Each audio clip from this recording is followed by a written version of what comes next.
What is going on, guys? You know, chat. This intro sounds like I'm about to about to be given a pitch to buy a timeshare.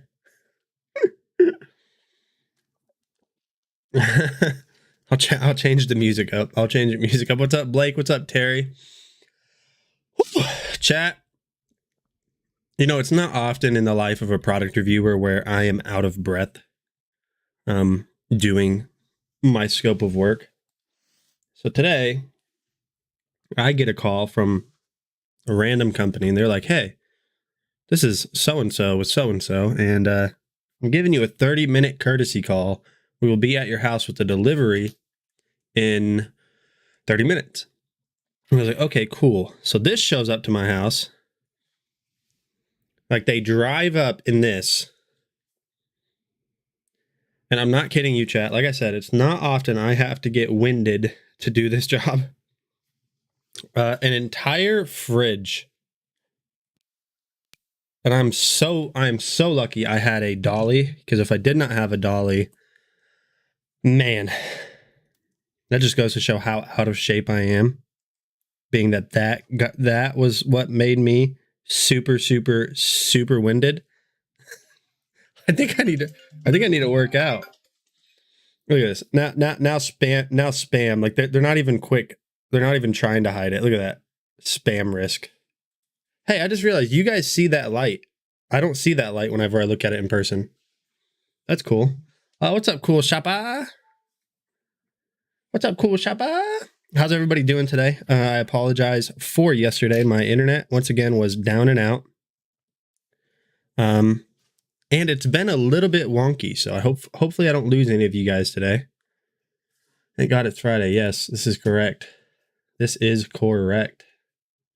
But how's everybody doing today? Blake, what have I got for us today? What have I got for you today? Okay, so it's not obviously going to be like a Wednesday stream where we're hanging out and doing giveaways and all that good stuff, but we are going to do a giveaway every 10 followers. So let's see what we're at right now.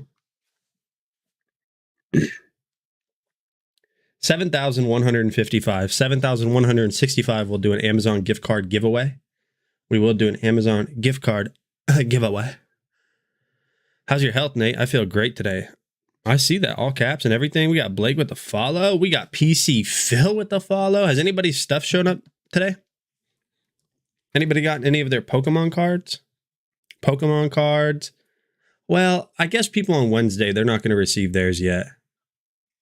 But I did ship out another shipment at the beginning of the week. Maybe some of those people got theirs. Maybe some. No. No. No. That's a hard no and a wah, wah, wah. I will not be making espresso. Last time, I was freaking out. I was about to cry. I was scared. Help me, Tom Cruise. Phil, has he ever made espresso? I do be making espresso. Never, ever again. Probably not. We've been going through this whole stream this week with those lights. I think it's time to switch it up. So let's see if we can find something nice.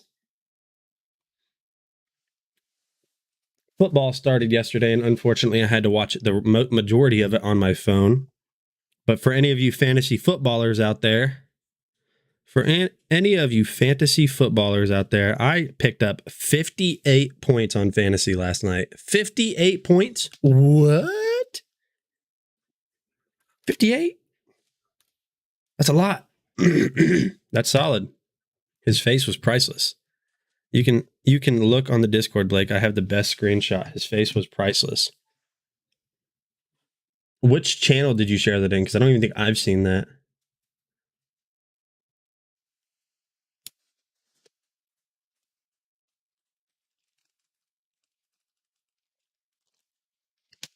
Which channel did you...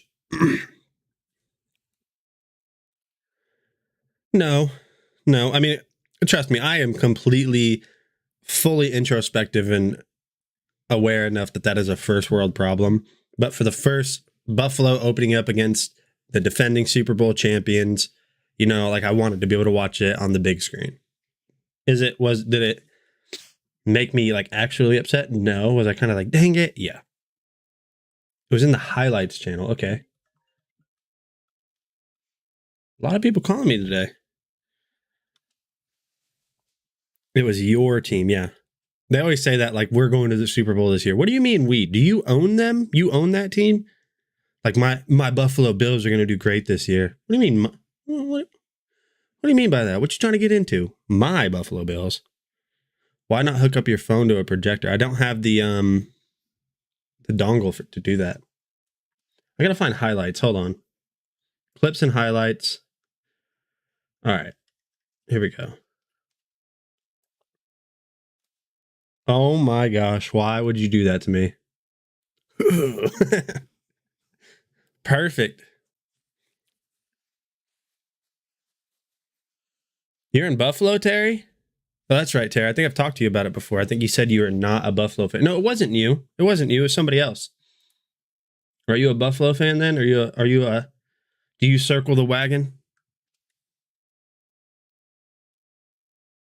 Do you circle the wagon? How's everybody been doing today? What's everybody been up to? TGIF. TGIF. Friday. I just realized my camera's a little bit crooked. So it should be a little bit better. Should be a little bit better. But anyways, let me go ahead and clear the entries. I'm going to let you guys get entered just in case we do hit 10 followers on this stream. Gleam live draw.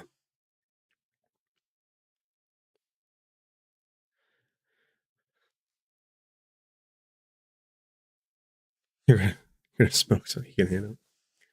I don't know how to take that. I don't know. You know, how does one take that? I drove to work with my Freedom tops removed from my Wrangler and had sushi for lunch. Yeah, that sounds like a great day. That sounds like a great day. It really does. I'm not going to lie to you. No cap. No cap. Oh, man, chat, I got a lot of reviews to do this weekend. A lot. You haven't been on the scooter in a week or so? Hey, Jennifer, I appreciate that. I really do appreciate that. You are also welcomed. You, too. You are also welcomed back. I missed you yesterday. You know, yesterday when I couldn't stream, I was like, no, Jennifer. You know what I mean? And like I put my hand on the glass like this, kind of like when you're watching your parents leave for work when you're a little kid, you know, like, oh no, please. That's what happened. My interwebs was super duper broken. It always is. My interweb sucks. Let me see. I hope everyone's having a good day today. Hope everyone's having a pretty good day. And like I said, Phil, I did look at that photo in the highlights, and that was a golden ticket screenshot right there. I'm not gonna lie, that was a golden ticket screenshot.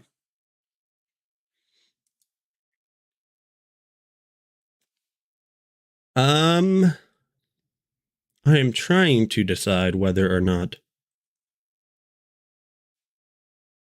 All right, there we go. I got the entries cleared, so let me go ahead and load up my little notes that I got here. Gift card giveaway every 10 followers.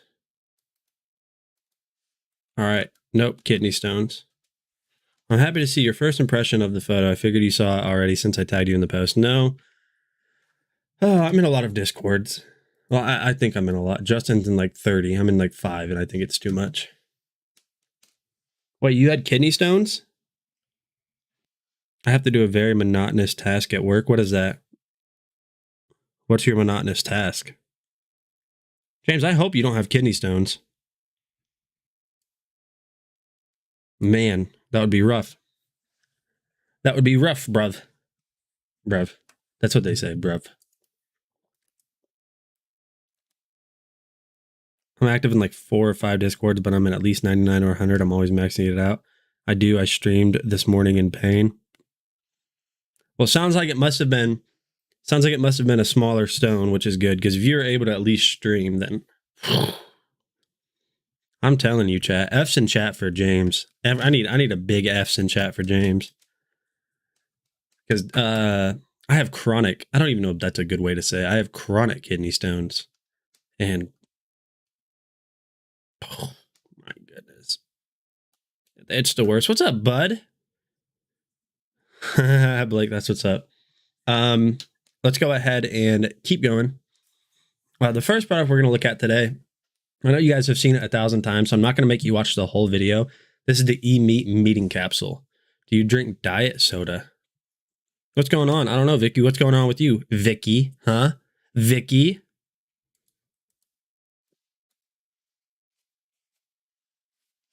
Also, F's in chat, I retired my printer cam. You guys remember on this video page, on this page right here that you guys are watching, I used to have printer cam. F's in chat, I retired the printer cam. So I'm going to skip to the part where I kind of showcase all of the different modes that this has. Modes. Vicky in the hizzy. What is this diet stuff? Yeah. Hey, what is going on, guys? Now we are in will appear to call it side of the plug-in power, and on the bottom you're going to have this anti-movement rubber padding, and you're going to get your 1/4-inch tripod adapter so you can hook this up to your tripod. Let's check it out. And just so you guys know, I didn't retire it because like the camera broke. It was time to lay it to rest. It was time to lay it to rest. All right. There's just some things in life they don't work out. Sometimes they get played out, and it's just the way it goes, chat. So we just have to, it's just sometimes in life you're going to have different modes and options where you can turn off the camera. So as you guys can see here, now we just have to look at only you. I don't think any of you guys were intently watching the printer cam, especially on the days when I wasn't printing anything. Some things in life just don't belong on the internet. Most things in life don't belong on the internet. Are they still on the internet? 100%. Turn off the camera. This is what it will appear to other people that are on the other end of your conference call. You can also mute the mic. We are not using the mic in this video. You have anti-flicker options here. You have zoom options. Right now we are in classic mode. So as you guys can see here, excuse my dirty room, but we have a pretty wide view. We can switch to other modes right here. So we can go spotlight mode, which it will zoom in on one person that is speaking. Now continuing on, this is in private mode. Now all of these modes are controllable through the remote, so you don't have to use the software to do this. Nate, do you have the big ass webcam James showed today with the light bar on it? I don't think so. This one? This one? Are you speaking about this one? Nope, not that one. Oh, then no, I don't. No, I don't. Then I do not be having that. But as you can see here, the in private mode is basically just turning off the camera and the microphone for complete discretion with your conversations. Now we move to collaboration mode. So what this is going to do is basically allow the camera to focus in on multiple people at the same time. Now I am only one person speaking, but what I'll do is I'll go ahead and turn this. And so when I start speaking here, what you're going to notice is it's going to pull me into a frame. Now, if there was another person talking, it would automatically pull that in. And it's trying to actually pull in multiple people here because it's seeing my screen. So we'll go ahead and rotate this. And we will switch to the speech mode. So now what speech mode is going to do is it's going to center whoever. All right. All right, Allie. I mean, I did have a period in college where I was a little promiscuous, but you don't have to come in here like that. But hi. Yeah,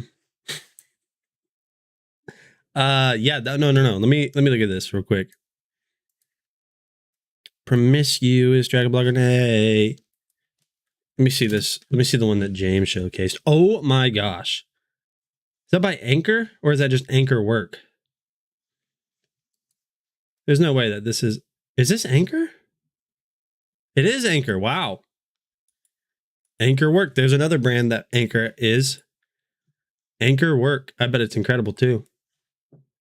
That looks pretty neat. That's pretty neat. That's pretty neat.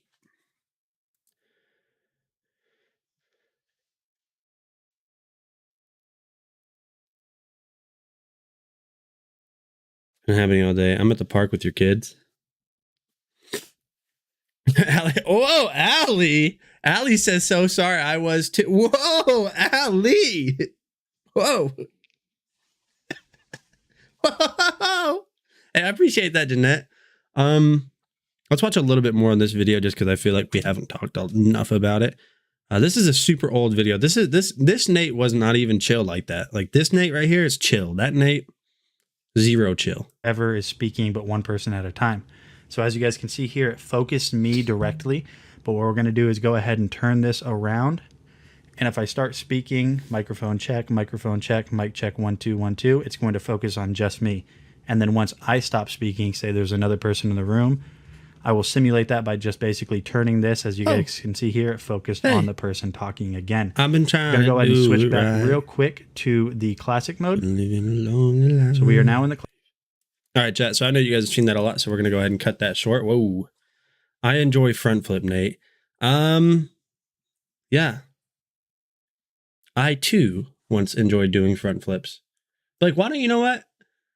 Why don't you send us a video of you doing a front flip? Plot twist. Didn't see that coming, did you? Did that go the way you thought it was going to go? Nope. Play that. Like, please don't. Please don't. I've seen the beard. It's glorious, by the way. I don't want you running, and then you jump, and then you try to do a front flip, and then your beard gets in your face, so you lose your equilibrium's off, and as you're like almost about to land on your back, you look up to the sky and you see my face, and you're like, why would Nate do this to me? Why would Nate do this? You know? So just don't do that. I don't want to see that happen.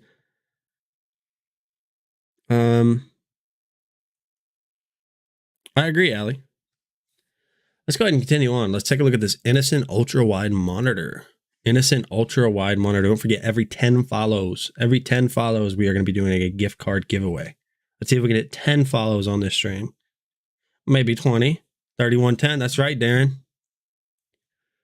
Super Bowl champs. Where? Where? Our defense, I mean, for the past 2 years, they've been the number one defense. Our defense was just incredible last night. But our offense was, this is crazy. Josh Allen still had over a 100 QBR with 2 picks. And then he stiff-armed that. And then he had that stiff arm, sent that man into the shadow realm. It was crazy, man. I don't know. It was a good game. I liked it. Everyone thinks that LA is like a dynasty now. That's what they're talking about after last year's Super Bowl. They think that LA's got a dynasty. I'm like, listen, they bought that Super Bowl. They're not a dynasty. There's 2 teams that have that are dynasty worthy, in my opinion. Completely unbiased. I'm trying to be. Buffalo and KC. James here, and today we're taking a quick look at a new product, guys. This is from Innocent. This is their new monitor. This is a 40C1R model number, guys. This is a 40-inch ultra widescreen monitor. This is a 21:9 contrast ratio, guys, which is really, really cool. Now, it is a 12,001 high ratio of contrast, which is the coloration. Now, the 21:9 is the dimension ratio, which is very, very cool. Really, really wide, guys. Now, this is actually an HDR. This is 500 nits brightness, which is just amazing. This does have AMD FreeSync. This is, this monitor can actually do split screen. So if you use one of the 2 HDMI ports or the USB-C or the display port, you can divide this monitor in half. Now, I have the Nintendo Switch hooked up just for, showing base, to show you guys this right now. Now, the cool thing is I'm going to show you guys a couple things. On its base, guys, and I'm going to move some stuff around so we can show you guys this. You can swivel it in multiple directions, right? Not just that way, but you can swivel it and angle it that way. Or you can raise and lower it. Now, I have it down low on purpose, and I have it angled at you for a reason. We do have the Switch hooked up. We have some Mario hooked up, right? Which is cool. just going to pop up, you know, and just click through, kind of show you guys some of this.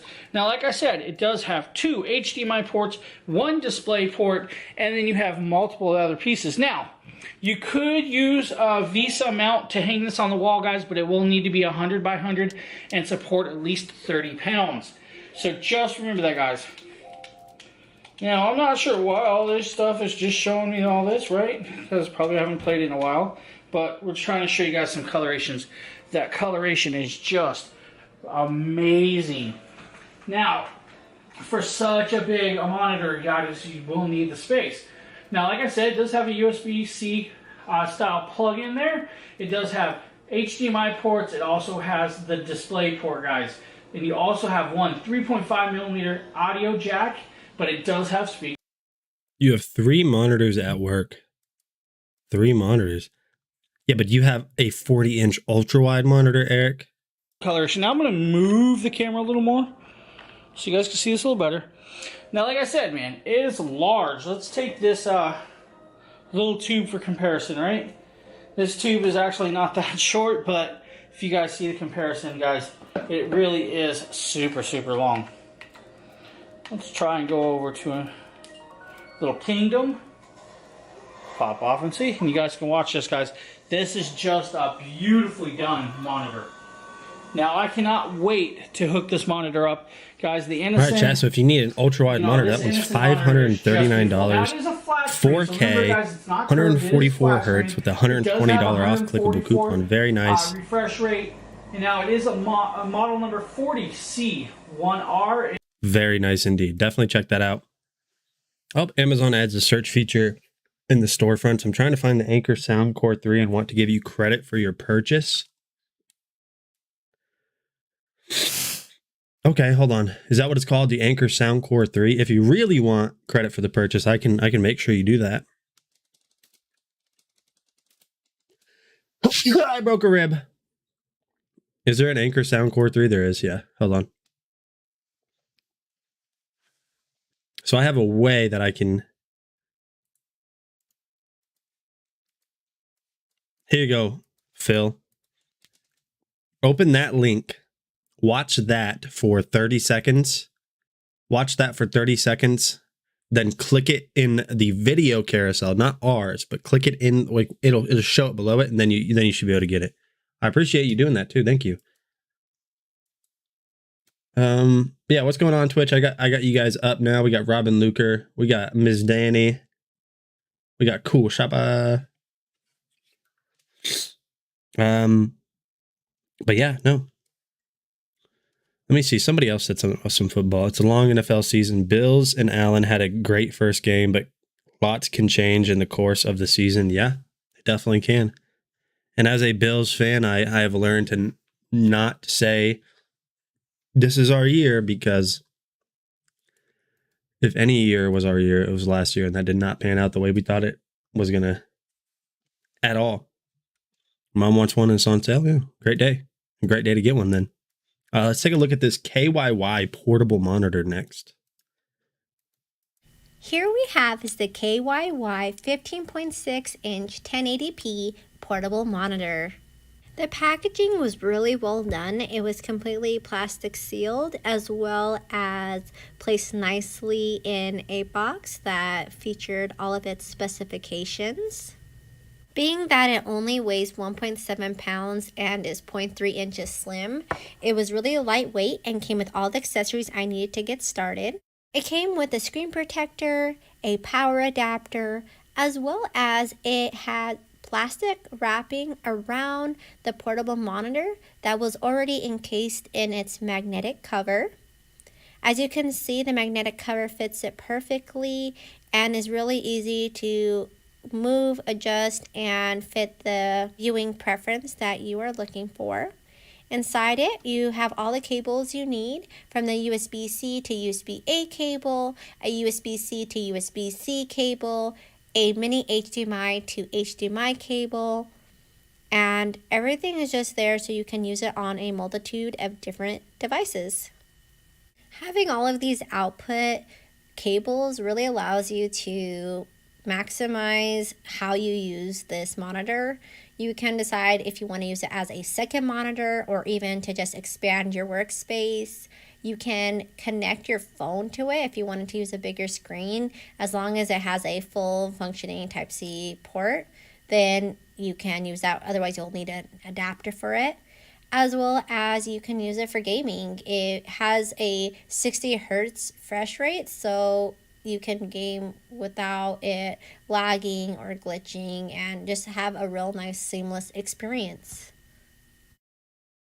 Taking a closer look at this monitor, on the side you can see that there is a volume wheel that is also used as a mouse when the monitor is on, a power button and a headphone jack, as well as on the other side you have all the different ports for your cables. The case itself is made from PU leather and is scratch proof and magnetic, and it does have 2 different grooves so you can change the angle. Being that it does have 2 built-in speakers, you can listen to music from the monitor. So if you guys look closely, this is one of the things about this monitor that's not super apparent. But if you pay attention and just look closely, it really does appear that this monitor seems to be made out of monitor. I could be wrong, but it appears that monitor is made out of monitor. So very, very nice. With the mouse wheel on the side of the monitor, you can adjust all of the different settings. And from there, you can adjust whatever your preferences are, from the brightness to the contrast, and all the different customization options that a standard monitor offers. Overall, I'm really excited to use this monitor at both work and for personal use. Thanks for watching. Said, well, Diggs didn't give us a lot of choice. He was going to be disruptive if we didn't trade him, and our coach at the time was a run-first offensive guy, which Diggs didn't care for. Yeah, with Dalvin Cook. Having Dalvin Cook running a lot, and that was a really good season for Dalvin Cook too. Yeah, no, I get it. Sean McDermott, which is the head coach of Buffalo, and really just the entire coaching staff, they kind of have like a zero BS policy. I mean, I think that's the reason why Buffalo is doing so good is, yeah, we have good players and great players on, in some positions, but I think it's just kind of like the entire environment that the whole team is in. Speaking about Dalvin, did you know Buffalo picked up his brother James? He fumbled last night, but yeah, we picked up his brother James. You like Justin Jefferson? Oh yeah, of course. They are bought in at Buffalo. Yeah,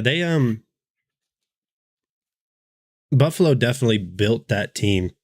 I mean, yeah, Allen was only 7th overall in the 2018 draft, but they've really developed a lot of those players. Diggs was obviously a great receiver already when we got him, but we've developed him. Gabriel Davis, we've developed Gabriel Davis. Isaiah McKenzie has been developed. Yeah, I don't know. I feel like we're just developing. Football, boring. Football's fun. What? John, I will see you later. He got in one more run, or they put him in the they put him in the backfield, but they had him lined up. He didn't run though. I think they were just trying to get him field time. Eric, you say the same about basketball and golf. Yeah, I'm not a big fan of basketball. I am Bigfoot. I am Bigfoot. I am a big fan of football though. Yeah, no chat. I am oh my gosh. You guys, I'm being stalked. I'm being stalked.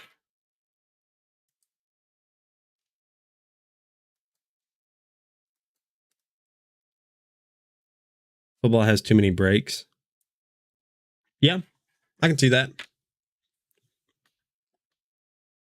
Well, let's go ahead and keep going, chat. We're going to take a look at the Purely Sound E7. These are active noise canceling headphones that are $10 off today. $10 off. If we have on-hand products, I will be showcasing on-hand products to you, but so far I don't see what I have on hand.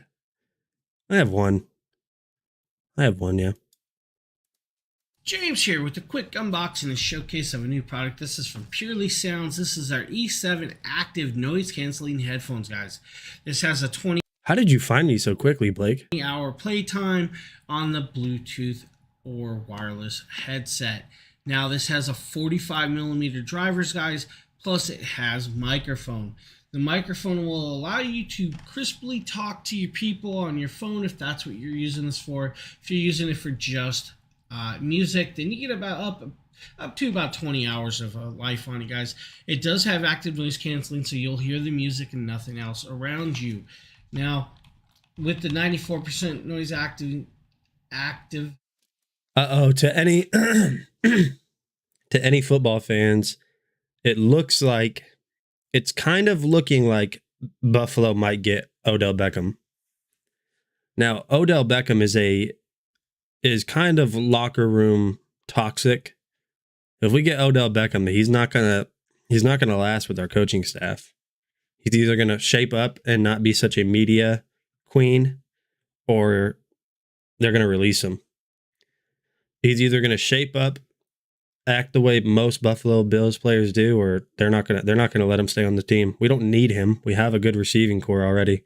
OBJ, I'm telling you, a lot of people can say what they want about OBJ, but at the end of the day, when OBJ was on fire and he was in his prime, he was just as good. And I'm gonna say this: don't at me if you want me to, at me if you want to. I mean, OBJ in his prime and when he's on fire is as good as any receiver that's ever been in the league.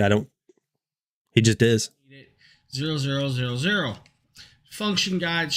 Now that we got it charged up, take the NC button right here, right? The noise canceling button. Hold it down and it'll power on. Which now we are activated, right? So then we take our phone. It says it's pairing, but it can't pair to anything because we've never connected it.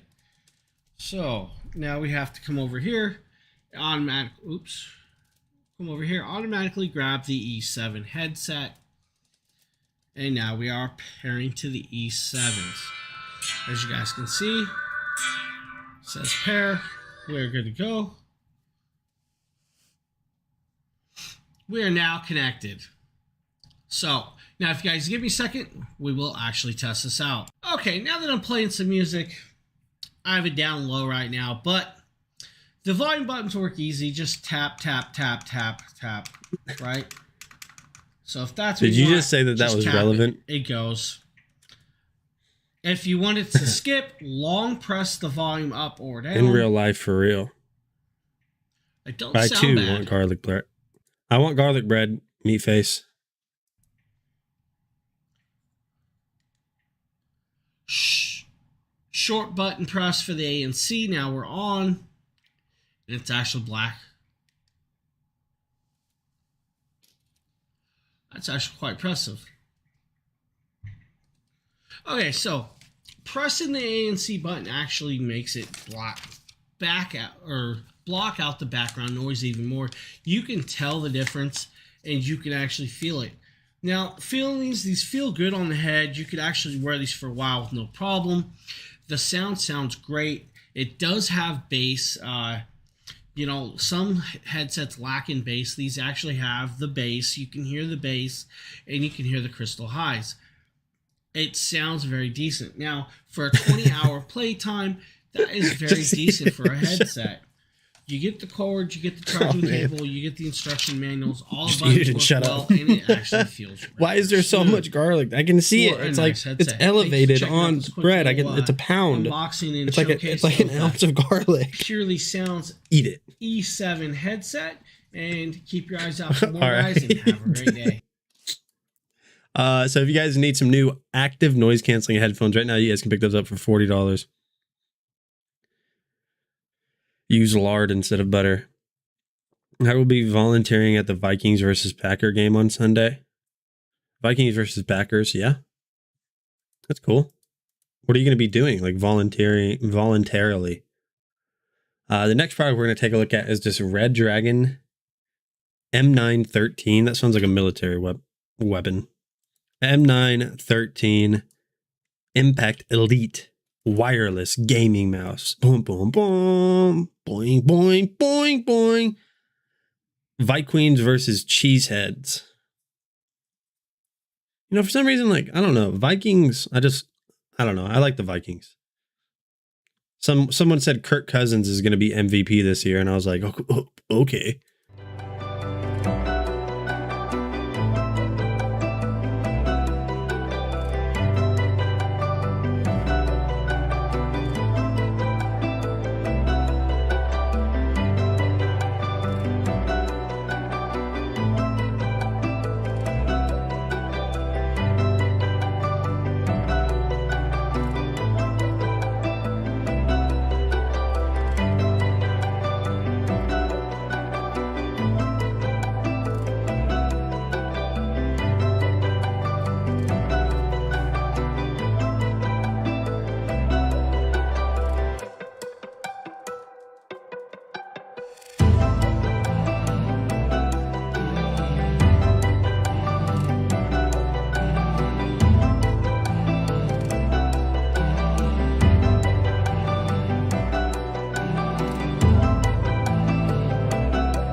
All right, chat. So there's just some of the lighting effects of the Red Dragon M913 Impact Elite Wireless Gaming Mouse. Am I Peter Parker? No. That's nearly enough for an Anchor Nebula Capsule 2 projector. I love the product plug there. So are you, Dana, are you going to be like, oh no, you're vending. So you're literally going to, why are they not paying? Unless they just accept volunteers. That's going to be fun though. You'll at least be able to like hear the game. Because if you're going to be working concessions, then no. Are you Peter Piper Pizza? Yeah. Yeah. Let's keep going. Just keep going. Selling popcorn, beer. Wait, are you going to be walking through doing it? Are you going to be one of the walking vendors? Or are you going to be like the behind the counter vendor? Because if like they were like, hey, we want you to come up to Buffalo and be a volunteer, and you're going to walk through the stadium and just, hot dogs, which that's really more baseball. I'd get fired immediately because I wouldn't be selling anything. I'd just be watching the game. You see me sit down with like my little tray and like neckband thing, and I would just be watching the game, cheering, hot dogs flying off of the tray. That's exactly what would happen. Moonbeam, thank you for the follow. What's going on, Moonbeam?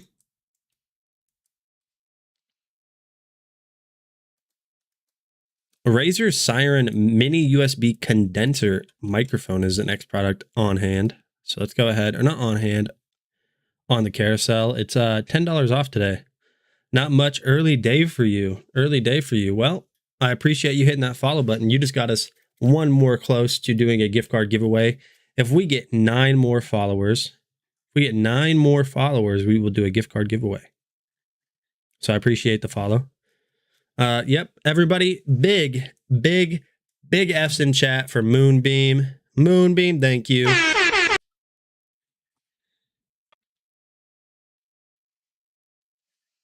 F's in chat.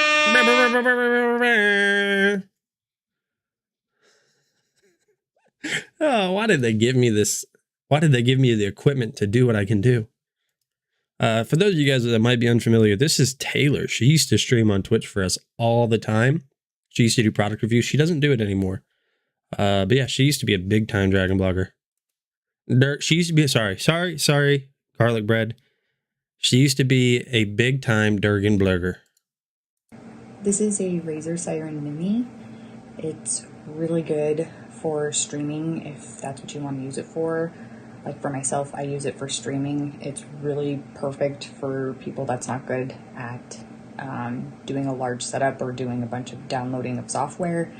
This doesn't have any of that. It's a USB plug-in and ready to go. You don't have to mess with any settings or anything like that.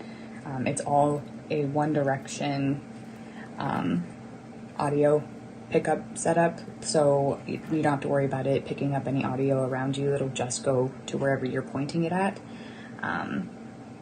Again, it's really good. The audio that comes through it is really clear on the other end. For it being not the most expensive, it's definitely still a really reliable speaker, and it's really great. I've had this for a few months now, and it's giving me no issues whatsoever. It's been clear and great, and it can withstand even kind of falling and tipping over. There's no loud feedback or anything, so it's pretty good. Otherwise, again, Razer Siren Mini. It's also adjustable side to side. USB plug-in ready to go. It's really great. I highly recommend it. How about your detergent burgers? Man, I don't know where this stream is going. We have another product on hand, another microphone. This is a lot of like microphones, headset, computer type stuff. It's funny you say that. My boyfriend has an Australian Shepherd. You replied so quickly. How did you reply that quickly? You have like super fast fingers. You were... That's funny you say that. My boyfriend has an Australian Shepherd, and she is so scared to death. She just went inside. Australian Shepherds are the best. I'm sorry. They are just the best. It's not even close, honestly. The HyperX Quadcast. This is an old video, like 4 years old. This is the next microphone up. 140 normally. Today it's 90. You guys can save $50 on it. Yeah, that's a good one. This stream is making a sharp turn off the interstate into the ditch. No, what the stream is doing is it's pulling a Michael Scott whenever they were trying to find those one people's house, and it told them to take a right, and he just drove into the lake. That's what this stream is doing. And we are going to be taking a look at the Quadcast USB desktop condenser microphone from HyperX. We'll go ahead and start talking about the design of the microphone first. I'm sure one of the very first things you guys noticed, like me, was the really cool honeycomb texture on the microphone housing. To me, this thing looks really clean, really simple, and I think it adds a nice flair to the microphone. Now, this microphone also has a really aggressive design that I really love, and it's no different for the shock mount that they have on the microphone itself, which also follows the red and black color scheme. And now taking a look at the back right here, you'll see that there's actually... Where did garlic bread face go? I need garlic bread face to appear. Actually a little knob that allows you to adjust the tilt level of the microphone, and it's really nice if you're going to be using it on, different levels of desk or on a boom arm or anything like that. And also taking a look at the back here, you'll see that there's actually a little cable management channel that just allows you to keep the wires out of the way and not get very messy. And also on the back right there, there's a 3.5 millimeter audio jack. Also on the back, you'll find a little selector switch that actually allows you to switch between the different recording modes, which are stereo, cardioid, omnidirectional, and bidirectional. Hopping back to the front of the microphone, you'll see that there's a little knob at the bottom that allows you to select the gain level on the microphone. And then also they have a HyperX logo right there at the bottom, which looks really clean. And by far one of my favorite features is this mute button right here. You'll see that when I turn it off, the backlight goes off. When I turn it back on, the backlight comes back on. It's not a feature they had to add, but they did, and that's what makes HyperX really awesome. Alrighty, this is a microphone test on the stereo recording mode of the Quadcast microphone. Now, if you're listening to this with headphones, you're going to get the effect that whenever I move around the microphone, it's actually transferring from each different headphone. Now, what the stereo mode is good for, it's good for vocals or like choir or instruments. So this is the stereo setting on the Quadcast microphone. Next, we're going to go ahead and switch to cardioid. Alrighty, so now we are using the cardioid setting on the Quadcast microphone. Now, what you're going to use cardioid microphone settings for on any type of microphone, it's really going to be for podcast or voiceovers or just general vocals if you're standing right in front of the microphone. Me personally, I use it to make videos such as this one. I use it to stream and I use it to game. So this is the cardioid setting on the Quadcast microphone. As you can hear, the vocals on this microphone are actually very crisp. They're very clear. They're defined. They have bass to them. I think it sounds really nice. The cardioid setting is what most people are going to be using whenever they're getting a microphone. So Garlic Bread Face says that anybody that talks should get one. Even if you have no use for it, you don't have a way to hook it up to anything in your home, just get one. Just get one. Just plug it into wall power USB and just speak to it. To one side of you. It reminds me of that you wouldn't download a house and somebody put in a power brick and then just plugged in they plugged in their thumbstick to it. You wouldn't download a house. Boop. The same level of volume. All right, so now we are on the bidirectional setting of the Quadcast microphone. Now, what bidirectional is good for, it's good for interviews or instruments or, say, vocal duets where you have two. I thought it was so cool. I'm going to go ahead and end this video. But if you guys look, so back in the day, I used to vape. I know, say what you want. Back in the day, I used to vape, and this wasn't like an effect. Like I didn't add this in post-processing. All I did, because I thought this would be, oh, so sweet. I took a hit of my vape. I blew it across the desk and then just hit film real quick and like did the little pan shot. And we are going to be taking a look at the Quadcast USB desktop condenser microphone from HyperX. We'll go ahead and start talking about the design. All right, but no, that mic actually is a that mic really is a good microphone. They even have the Quadcast S, which I think is the same exact thing, but it comes with RGB, so you can customize the lights. I don't know whatever happened to that mic. I'm not gonna lie, I have zero idea what happened to it. It's a very cool effect. Well done. I appreciate that. I knew that somewhere down the road, and specifically a man named Phil would say this. That's why I did it back then. Let's be real. That's why I did it. He thought it overheated. Oh my goodness. What could smoke on the inside of a microphone? The HyperX Cloud Stinger is the next product, and it is $20 off today. If you put hand sanitizer in a vape, I'm assuming you meant glycol. The glycol makes it into a smoke machine. My gosh. Sounds violent and scary. Glycol? What is it? It's either Gitcall and breaks it so you stop vaping. What a win-win. Now it looks like Halloween and you broke your addiction. Wow. Wow. So introspective. Thank you. That was just very nice. Then here they include a cable set. So this is to connect the cable from the headphones itself, and this splits out to the microphone and the earphone side. So here are the headphones.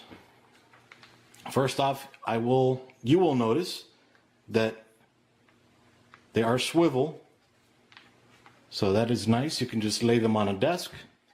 Now they have these very comfy and cushy earphone cups.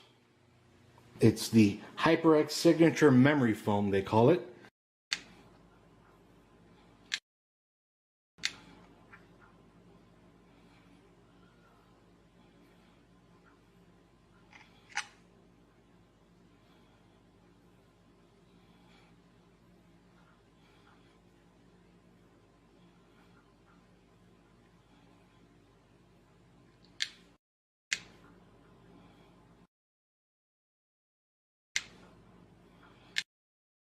Is the HyperX Cloud Stinger gaming headset.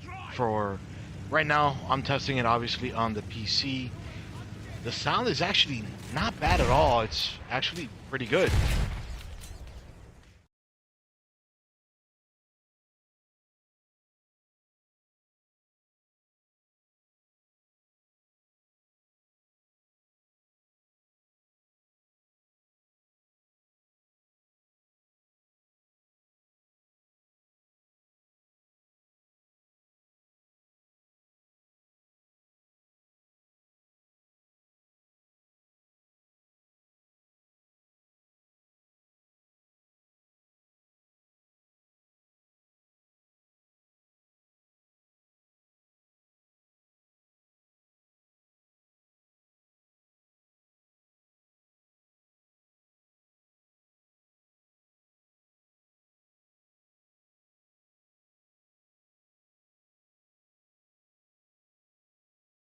All right, chat. So that is going to be the end of it. Eric S asks if I can read a book.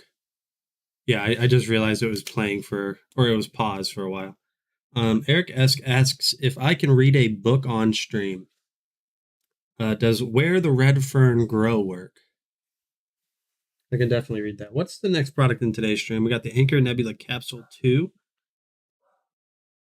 Which one? There it is. The Anchor Nebula Capsule 2.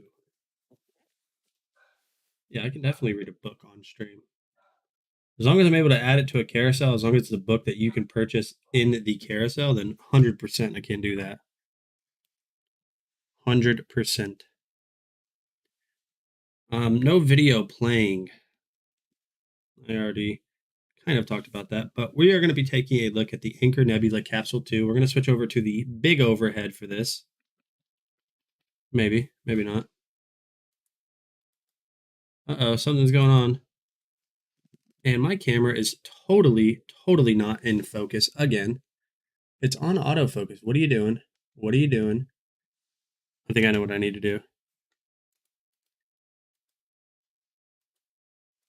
Now I should be able to do it. Well, let me do something. Let me turn my camera off and back on. Why do you want me to, or is this an ASMR thing, or are you just wanting the entertainment of me stuttering on words? Because either way, I'm down. I'm game for that.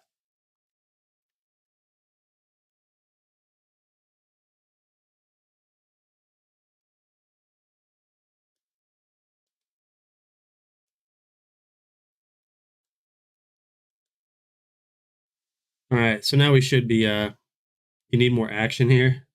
I'm recording. Why am I recording? All right, so we're going to be taking a look at the Anchor Nebula Capsule 2. I will read from the user manual for you, okay? The user manual, I will read it from one of these for you. Okay, Eric, here we go. So as always, you guys have seen this before. Very beautiful, very nice. You're going to have your remote inside of this box.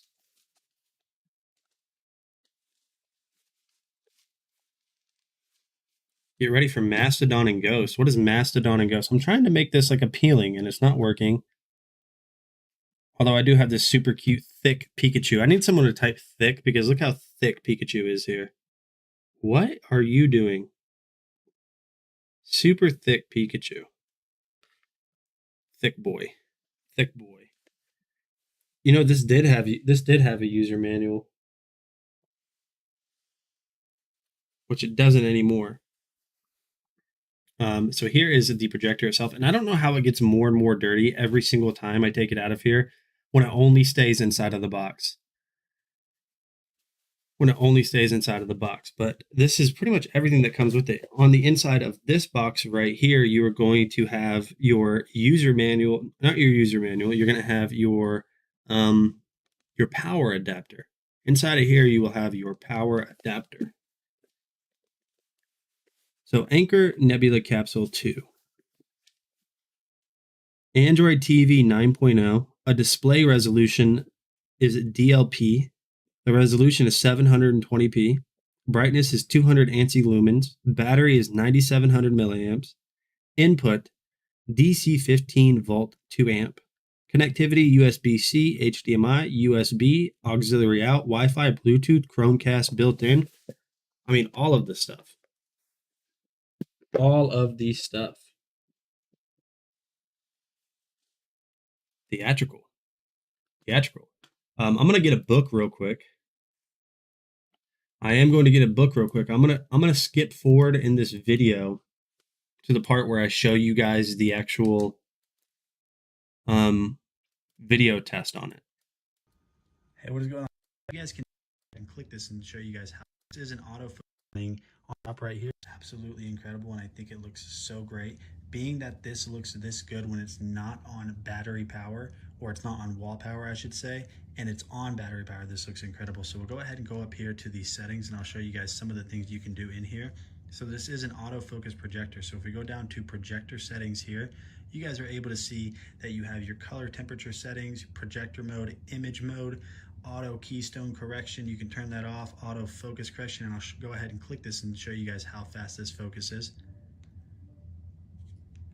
So if we back out, it actually already focused beforehand, but the autofocus on this is incredibly fast. So what we're gonna do is just go through, and you guys can see that the processor speed on this is just absolutely incredible. With that Android 9.0 TV, you guys are never gonna run out of apps. And you guys can see that even right here, if we go to apps, it's going to show us every single thing that we have installed. Steam Link is an option, so you can play your games on the big screen. Absolutely incredible. Let's go ahead and test out the actual video quality of this. All right, guys, so we have this projected on my wall right now. Now, I am not using any type of projector screen or projector paint. You guys can see that I'm just casting to a gray wall, and I want you guys to see how absolutely incredible this looks. So you guys can see the contrast between the darker colors in this scene and the brighter colors looks absolutely incredible. The color gamut on this is incredible at the same time as well, just because everything looks so true to life. And taking a look at this sunset scene, you guys can see it looks so good. Now, one of the things I did want to point out is this is going to work really well if you guys are just using white paint, because my trim up there is actually white paint. So if you guys just have a white wall, this is going to look even better than what I'm casting on a gray wall right now. Now what I want to do is go ahead and turn up the volume so you guys can hear how good this sounds.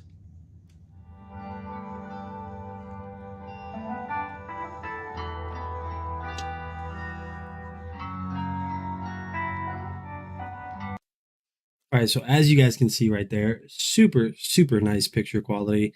That is the Anker Nebula Capsule 2. Now, I pretty much straight up lied to your guys' face. So what I'm going to do is I'm going to, actually this time, I'm going to get a book. Hey, see you later, Phil. I appreciate you stopping by. I'm going to get a book. Maybe Where the Red Fern Grows. You ever go to a bookstore or a library and see all those books and you know you can't read them all? Yeah? Well, no, I don't think that. I can't read all of these books. Like, I don't immediately assume that I have to.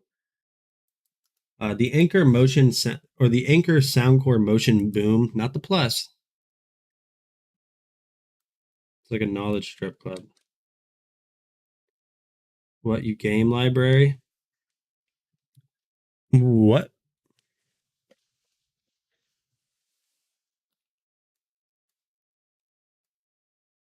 Meech Demetrius Warlick started following. I appreciate the follow, Meech. Yeah. I'll be right back, chat. James here, and today we're taking a quick look at a new product, guys. This is from Anker. This is their Soundcore Motion Boom. This is a 30-watt Bluetooth speaker, guys, that is fully waterproof with IPX7 waterproof purification. Now, it does have a customizable EQ on their Soundcore app, which is very cool. 24 hours of playtime, plus their bass up plus IQ charging. Now, I did not realize this actually had the IQ charge, but it does actually have it. Well, at least it says on the front, right? So, guys, power IQ charge out, which is cool, really cool. You know, titanium drivers, fully. So after this, I'm going to adjust the carousel. After this, we have Where the Red Fern Grows, arguably one of the greatest books of all time. Not even arguably, it just is. It's the greatest book ever. Waterproof plus USB-C connectivity. Let's pop it open and show you guys what you get in the packaging, which is actually quite nice. Now, the first thing I'm greeted with is actually USB to USB-C cable, and hopefully you guys can see that. Nice that they give that. Then we have, of course, the instruction book. How do we sound? How do we work? And all that cool stuff. Then we have the speaker itself, and I'm going to try to kind of do this without knocking too much stuff over. And I apologize, guys, for the background noise. We did remove background removal today, so we can actually do this. So what I'm going to do is I'm going to actually set this like this, and I'm going to grab this speaker. First up, guys, nice looking. I love the little handle. On the top, you guys will actually see the power button, Bluetooth button, bass button, volume up and down, and pause and TWS stereo. Then you have your passive little passive speakers over here, guys. These are not really speakers. They're just passive, like radiators on both sides. Then you have your dual drivers, which are titanium. Then on the back, guys, you actually have this nice little waterproof plug. Pop it open, you have your USB-C to Ion IQ charger, which is cool. That means you can charge your phone off this device. Let's power it up, right? You should have heard that. We are now powered up. Let's grab us a phone. And let's go into Bluetooth settings, of course. And let's try and connect this. We now actually, and it's actually pairing up. Hopefully you guys can see that. We are now paired up. So then you go over to the Soundcore app, of course, guys, over here. Just like that, Soundcore app. Wait for it to load. Then we're going to wait until it pops up. There we go. Now you click connect, and it's going to connect. Now, it does say firmware update, so we do need to update that firmware. Click over. It's going to come here, and it's going to tell you to update it. We're going to download and update it, and I will be right back. Okay, guys, now that we're done there, we can pop over here in the app, and you guys can see it popped up. Then you have your volume control right here, guys, with the volume, or you can play and pause, or you can go up into the Soundcore signature settings. You have several settings or customization. If you want to do customization, guys, you can actually customize your own EQ, which is very, very cool. We're going to leave it as it is, right? You do have more device settings up here, guys, like auto power off after 30 minutes, voice prompt, firmware updates, disconnects, and all that. But what does it sound like? Let's play some music for you guys, right?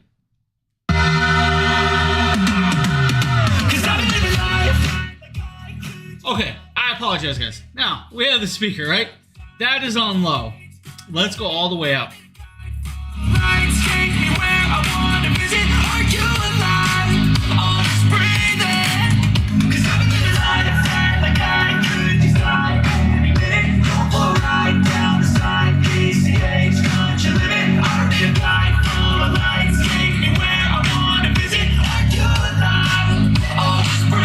Let's put it right.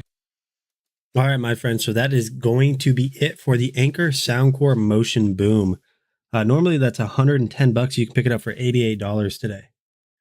$88. So as per Eric S's request, he wants me to read a book. So I have added a new book to the carousel. You guys can pick this up. We're going to go ahead and read one quick chapter. Maybe we'll make this like we read a chapter a day thing. Most of you guys have probably read this book before, but we are going to be reading Where the Red Fern Grows, because this is an amazing book. I know you guys have heard of this book. I mean, you have to have heard of this. It's an amazing book. An amazing book. You guys can pick it up for paperback, $7.75, on Kindle for $9, audiobook for $1. Aw, JC Mama 3, have you read this? All right, so let's go ahead and let's read the chapter. Well, let's see how long these chapters are. I mean, I can read relatively quick. Yeah, we'll read one chapter. You guys ready? Are you guys ready? Read and watch. Yeah, what a great book. I'll probably leave it at this. Let me see if there was a kind of like a blur on it. No, there's not. Okay, chapter 1. Don't fall asleep. Don't laugh at me. It's been a while since It's been a while since I've read. Please read the publisher too. Who is the publisher for Where the Red Fern Grows? Delacorte Press. Delacorte Press. Chapter 1 of Where the Red Fern Grows. When I left my office that beautiful spring day, I had no idea what was in store for me. To begin with, everything was too perfect for anything unusual to happen. It was one of those days when a man feels good, feels like speaking to his neighbor, is glad to live in a country like ours, and proud of his government. You know what I mean? One of those rare days when everything is right and nothing is wrong. I was walking along whistling when I heard the dogfight. At first I paid no attention to it. After all, it wasn't anything to get excited about, just another dogfight in a residential section. As the sound of the fight grew nearer, I could tell that there were quite a few dogs mixed up in it.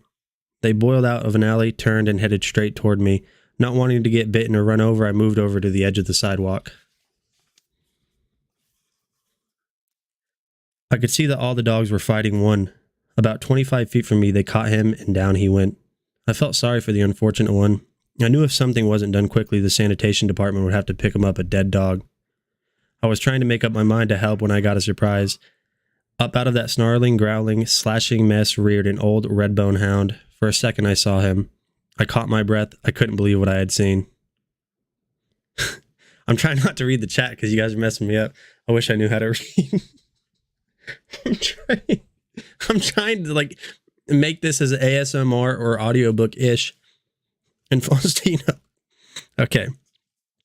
Twisting and slashing, he fought his way through the pack and backed up under the low branches of a hedge. Growling and snarling, they formed a half-moon circle around him. A big bird dog, bolder than the others, darted in. The head shook as he tangled with the hound. He came out so fast he fell over backwards.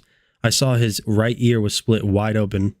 It was too much for him, and he took off down the street, squalling like a scalded cat. A big, ugly cur tried his luck. He didn't get off easy. He came out of his left shoulder laid open to the bone. He sat down to his rear and let the world know that he had been hurt. By this time, my fighting blood was boiling. It's hard for a man to stand and watch an old hound fight against such odds, especially if that man has memories in his heart like I had in mine. But I had seen, this is not, it's not worth the hype. I don't know, chat. I don't know if this is not the vibe. This is not a vibe. I had seen the time when an old hound like that had given his life so that I might live. Taking off my coat, I waded in. My yelling and scolding didn't have much effect, but the swinging coat did. The dog scattered and left. Down on my knees, I peered back over the hedge. The hound was still mauled. He growled at me and showed his teeth. I knew it wasn't his nature to fight a man. In a soft voice, I started talking to him. "Come on, boy," I said. "It's all right. I'm your friend. Come on now." The fighting fire slowly left his eyes. He bowed his head and his long red tail started thumping the ground. I kept coaxing. On his stomach, an inch at a time, he came to me and laid his head in my hand. I almost cried at what I saw. His coat was dirty and mud-caked. His skin was stretched drum-tight over his bony frame. The knotty joints of his hips and shoulders stood out a good 3 inches from his body. I could tell he was starved. I couldn't figure it out. He didn't belong in town. He was far out of place with the boxers, poodles, bird dogs, and other breeds of town dogs. He belonged in the country. He was a hunting hound. I raised one of his paws and I read the story. The pads were worn down slick as the rind on an apple. I knew he had come a long way and no doubt had a long way to go. Around his neck was a crude collar. On closer inspection, I saw it had been made from a piece of check-lined leather. 2 holes had been punched in each end and the ends were laced together with baling wire. As I turned with the collar with my finger, I saw something else. There, scratched deep in tough leather, was the name Buddy. I guessed that the crude, scribbly letters had probably been written by a little boy. It's strange indeed how memories can lie dormant in a man's mind for so many years. Yet those memories can be awakened and brought forth fresh and new just by something you've seen or something you've heard, or the sight of an old familiar face. What I saw in the warm gray eyes of the friendly old hound brought back wonderful memories. To show my gratitude, I took hold of his collar and said, "Come on, boy, let's go home and get something to eat." He seemed to understand that he had found a friend. He came willingly.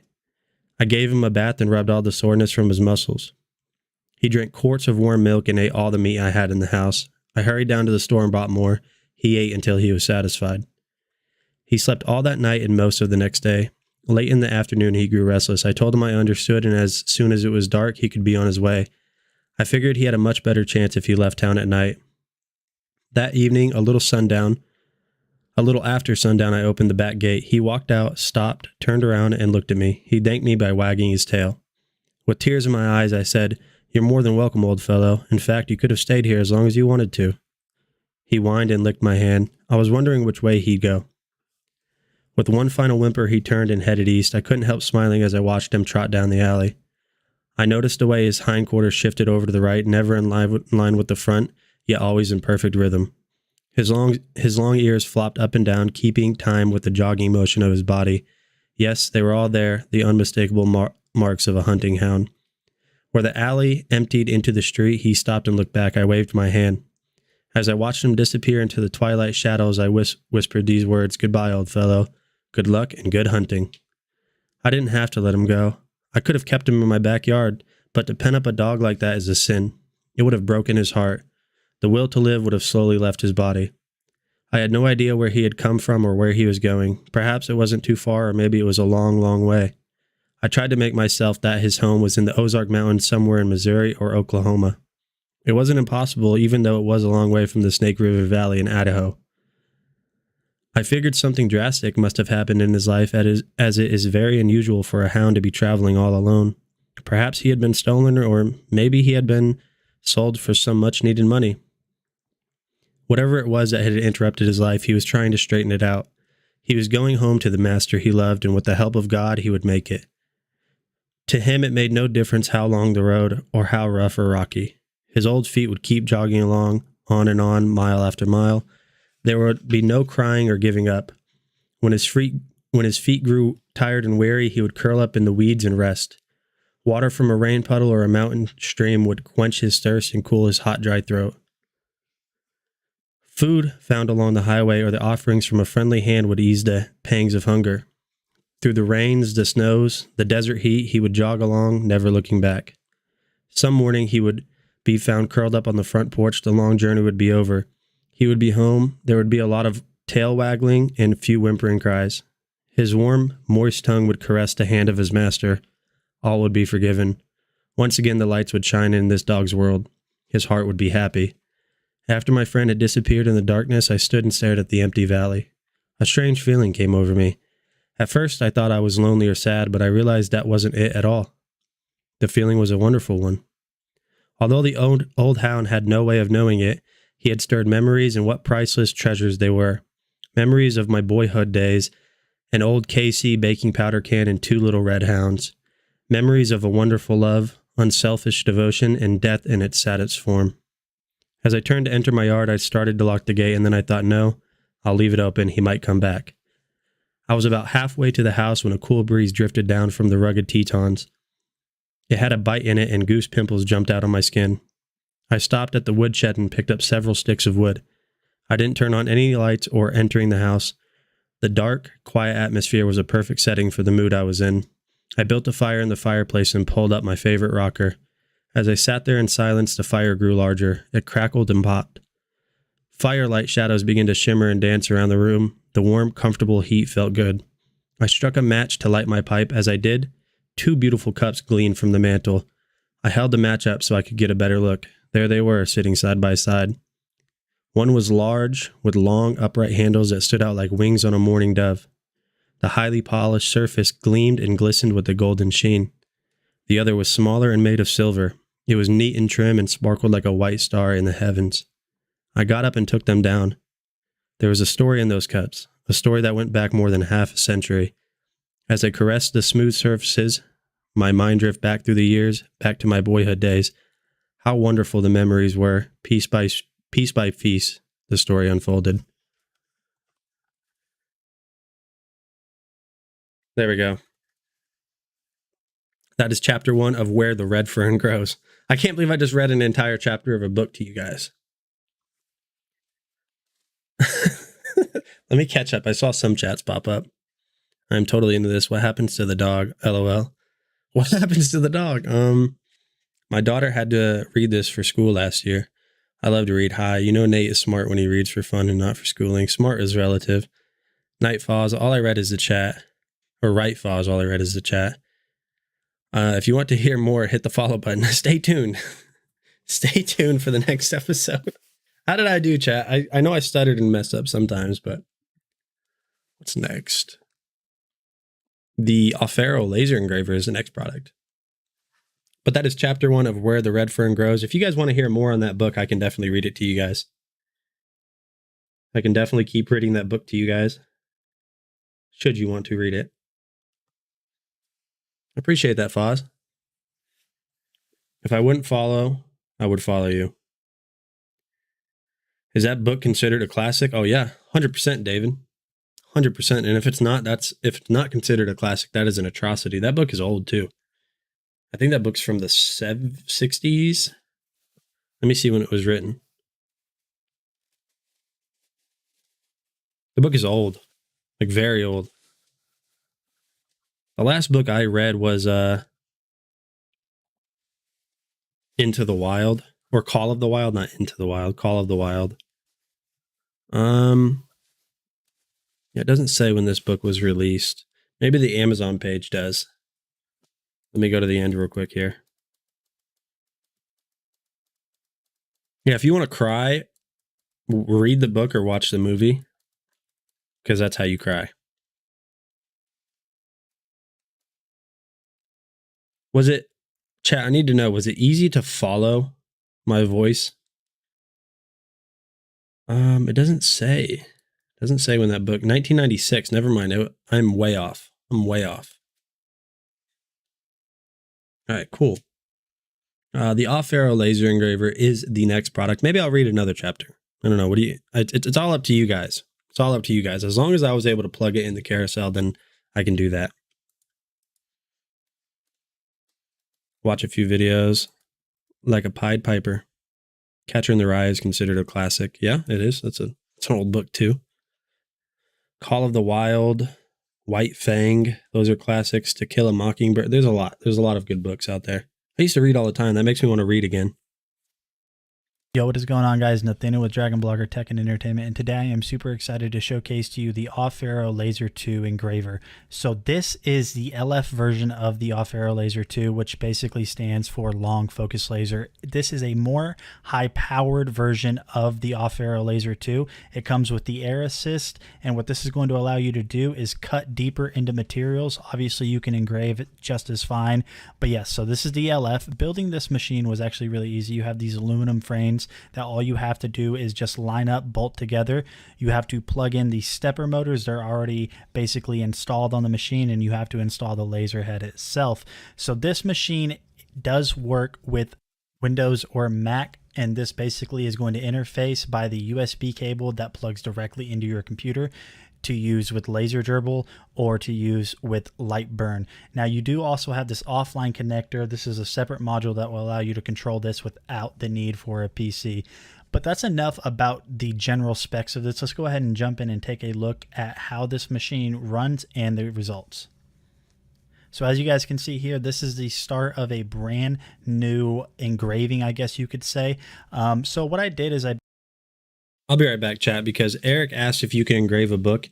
And with this engraver, I actually engraved my Bible, so I'll show you. Basically wanted to choose something that had a lot of detail just to kind of test this out. Now, I am not a professional in any sense, but as you guys can see right here, it's chugging along really well. High-powered laser. You obviously don't want to look at this directly, but since this is over just a camera, you guys should be fine to just look at this laser. This thing is actually super awesome.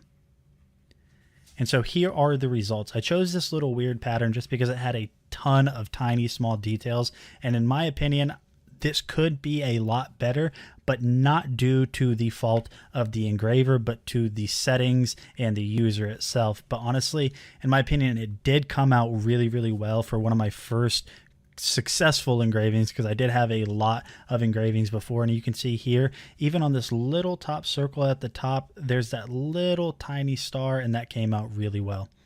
All right, guys, so if you guys have been looking for a new laser engraver, definitely check out this one from Off-Arrow. This is the Laser 2 LF. They do have other models. Yeah, this thing is super fun. I think you guys will really enjoy it. I'll see you on the next video. You know, Eric, it's really good timing that you asked if you can engrave a book after you wanted me to read a chapter of a book. So with this laser engraver, I did this. So this is the laser engraver that is in the carousel right now.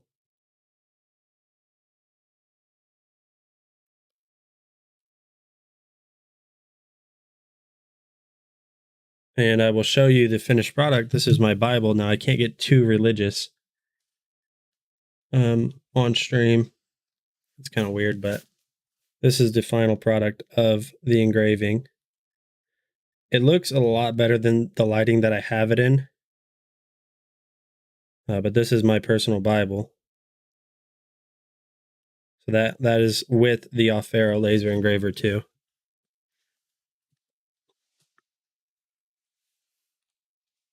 Let's go ahead and continue on.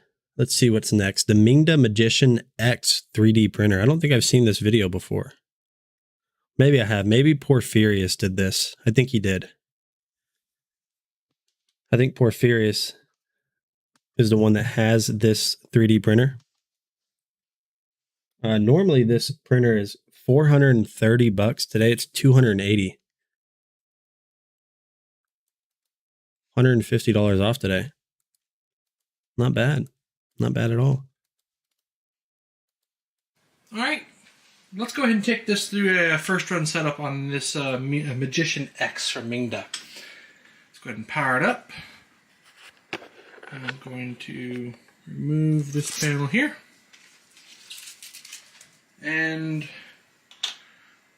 let's get a closer look at that touch panel. So first off, including the touch panel is kind of cool. We do have, looks like leveling, print, hotbed, nozzle, and our standard menu. So we're just going to start off with the leveling option. And it's going to preheat both the hot end and the bed. So I will be back once that is good to go. Everything is brought up to temperature, and it's going to start its, it calls it bi-level.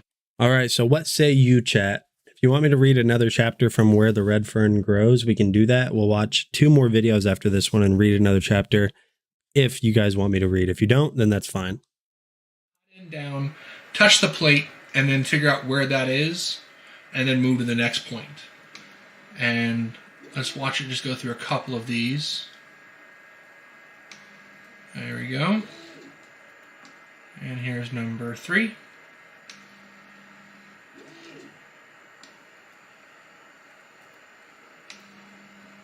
Alright, so far so good.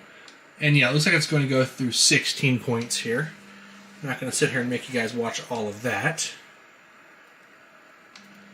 But I'll be back once that's done. Alright, so we're back after auto leveling, and we're going to work on getting the filament loaded. First thing you want to do is go ahead and go to preheat, and they included some PLA, so we're going to use the PLA presetting. From here, you can actually modify your presettings, which is actually really cool. Alright, so we're going to go to the menu, we're going to go to extrude, and we're going to go to load, and wait for the filament to start pouring out. And here we go. We've got some of our filament. Now, next thing we need to do is work on getting something printed. As with most 3D printers worth their salt, this has come included with a SD card. Now, I don't know what's on this. Let's take a look. Now, the included documentation does indicate that there are pre-saved profiles for Cura on this, as well as a older version of Cura. And I'm going to be importing those later. And let's just start off with inserting the card. And we're going to come over here to menu, print. Isn't terribly loud either. So David, you can kind of see that it's printing down, it's laying down that filament, because the way it works is it's melted down through an extruder from anywhere from like 180 to 250 degrees Celsius. And then it just keeps going over those lines over and over and over to print the model. So here's the final product of the model that he printed on this. And if you notice right there, how there's leftover filament, that's because he had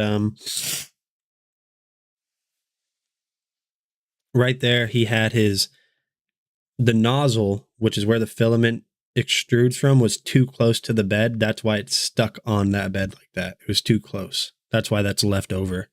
So he definitely had a fun time cleaning that.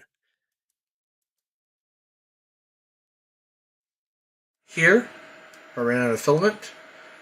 Totally my fault. And so I had to change filaments out here. But this line here represents the restart option, which is really nice. It recovered pretty well.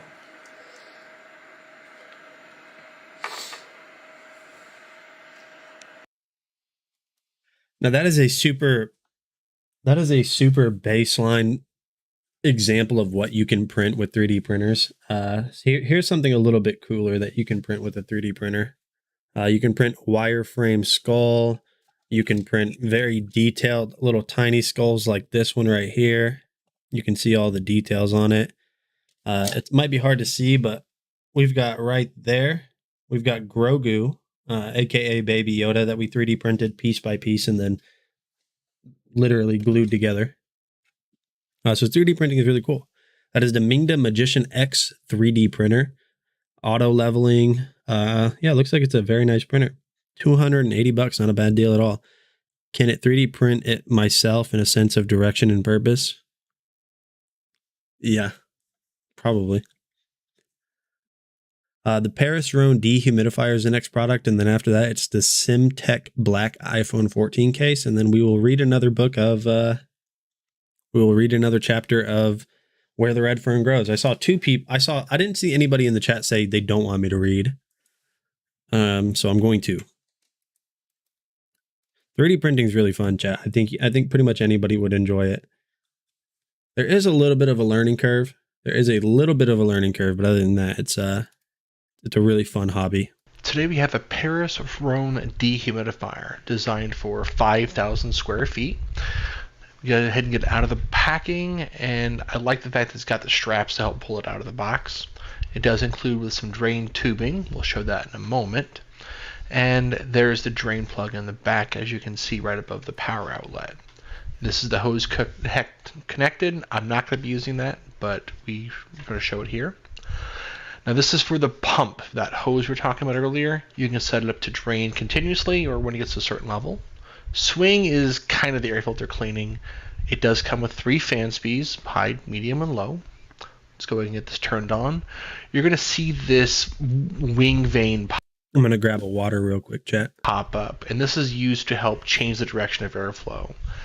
Right now we're at 74% humidity. Here are different settings as far as continuous or timer or whatever. We're going to set this on a timer for 12 hours, and I will come back and show you how much water got pulled out. Now we're back 12 hours later, and I lied. My bucket's full, so I have no idea how much water it pulled out in 12 hours. This is my basement, it's very damp, but it pulled a lot of water out. Removing the water tray is simple as pulling out the tray and then finding somewhere to dump it. And putting it back in is just as easy. Just slides in like a drawer. And without touching anything else, you will notice that the thing does turn back on. And my humidity is back to 89%.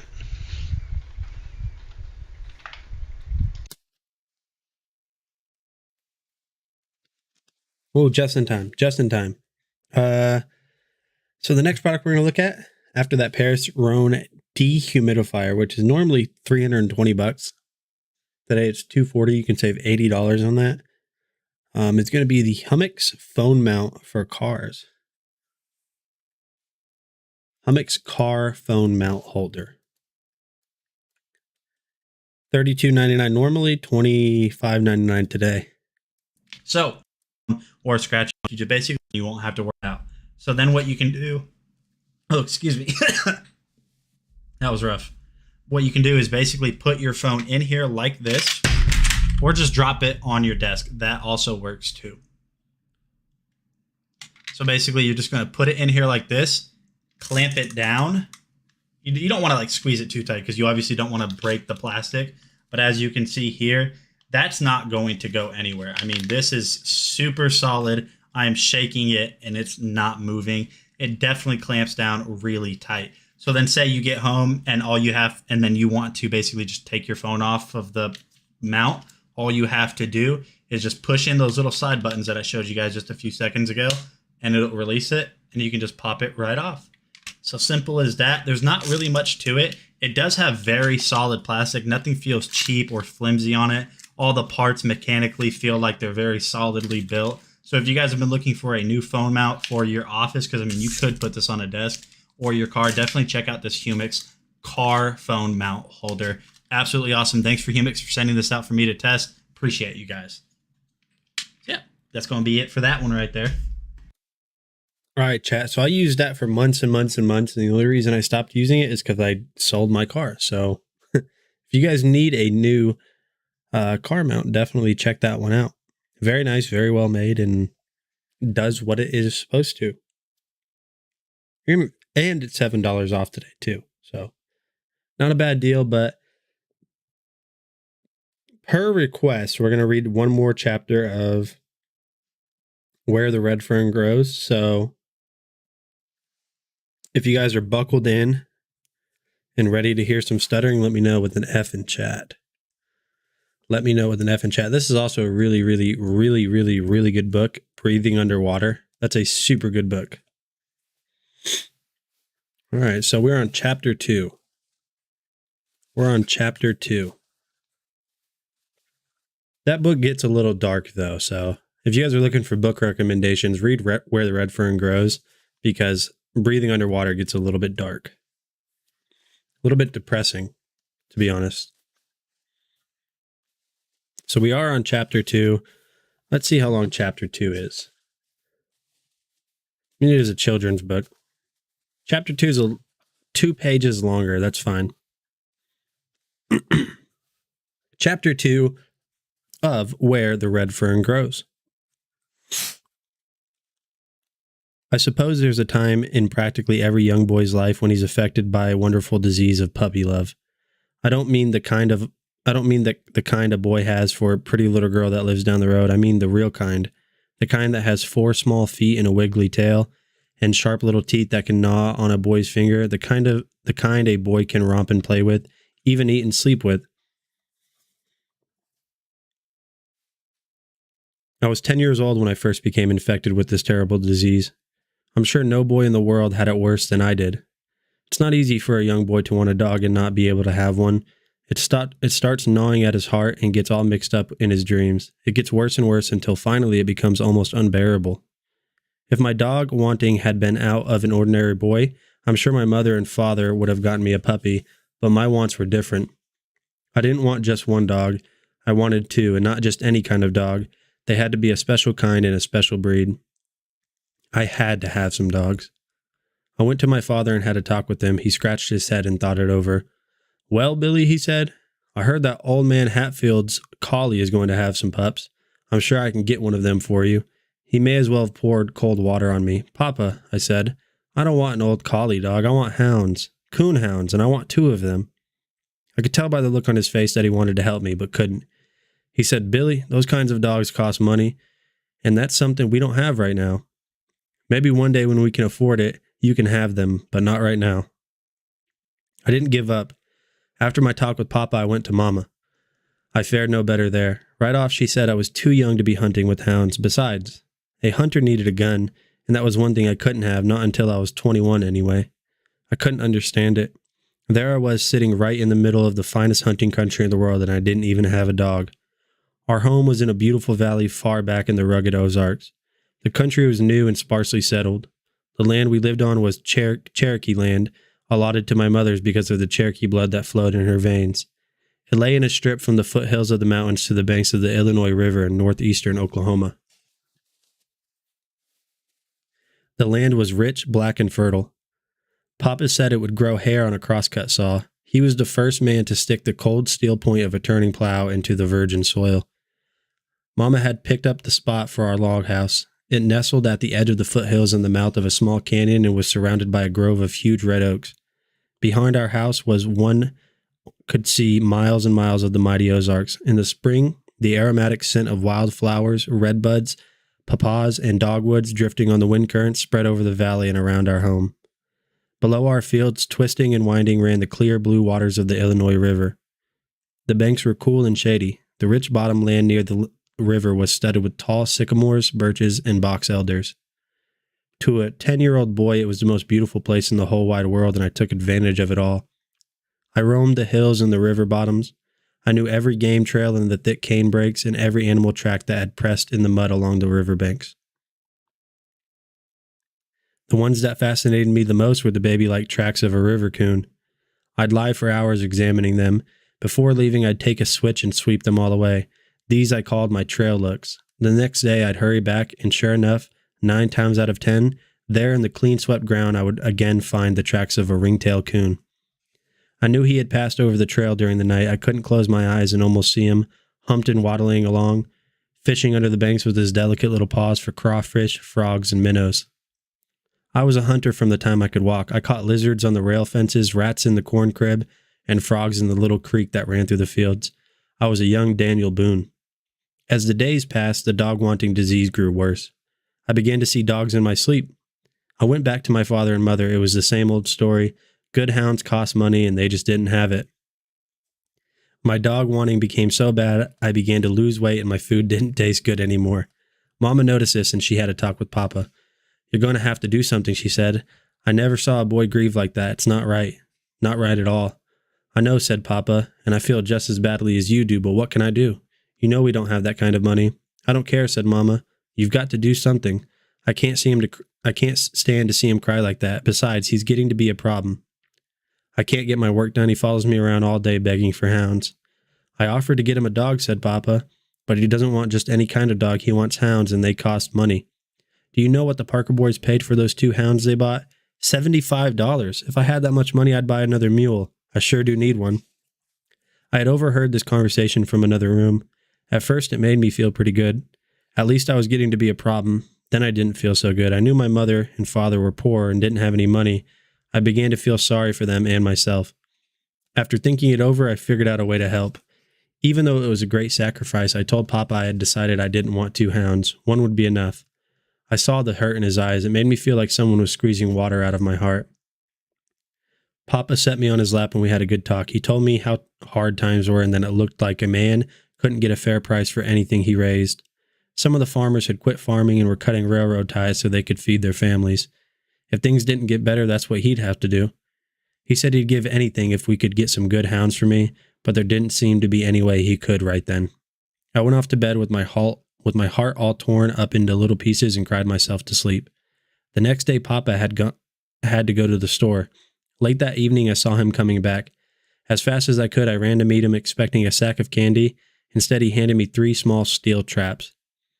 If Santa Claus himself could come down out of the mountains, reindeer and all, I would have not been more pleased. I jumped up and down and cried a whole bucket full of tears. I hugged him and told him what a wonderful papa he was. He showed me how to set them by mashing the spring down with my foot and how to work the trigger. I took them to bed with me that night. The next morning, I started trapping around the barn. The first thing I caught was Sammy, our house cat. If this didn't cause a commotion, I didn't intend to catch him. I was trying to catch a rat, but somehow he came nosing around and got in my trap. My sister started bawling and yelling for Mama. She came running, wanting to know what in the world was going on. None of us had to tell her. Sammy told her with her spitting and squalling. He was mad. He couldn't understand what that thing was that was biting his foot, and he was making an awful fuss about it. His tail was as big as a wet corn cob, and every hair on his small body was sticking straight up. He spit and yowled and dared anyone to get close to him. My sisters yelled their fool heads off all the time, saying, "Poor Sammy, poor Sammy." Mama shushed them up and told me to go get the forked stick from under the clothesline. I ran and got it. Mama was the best helper a boy ever had. She put the forked end over Sammy's neck and pinned him to the ground.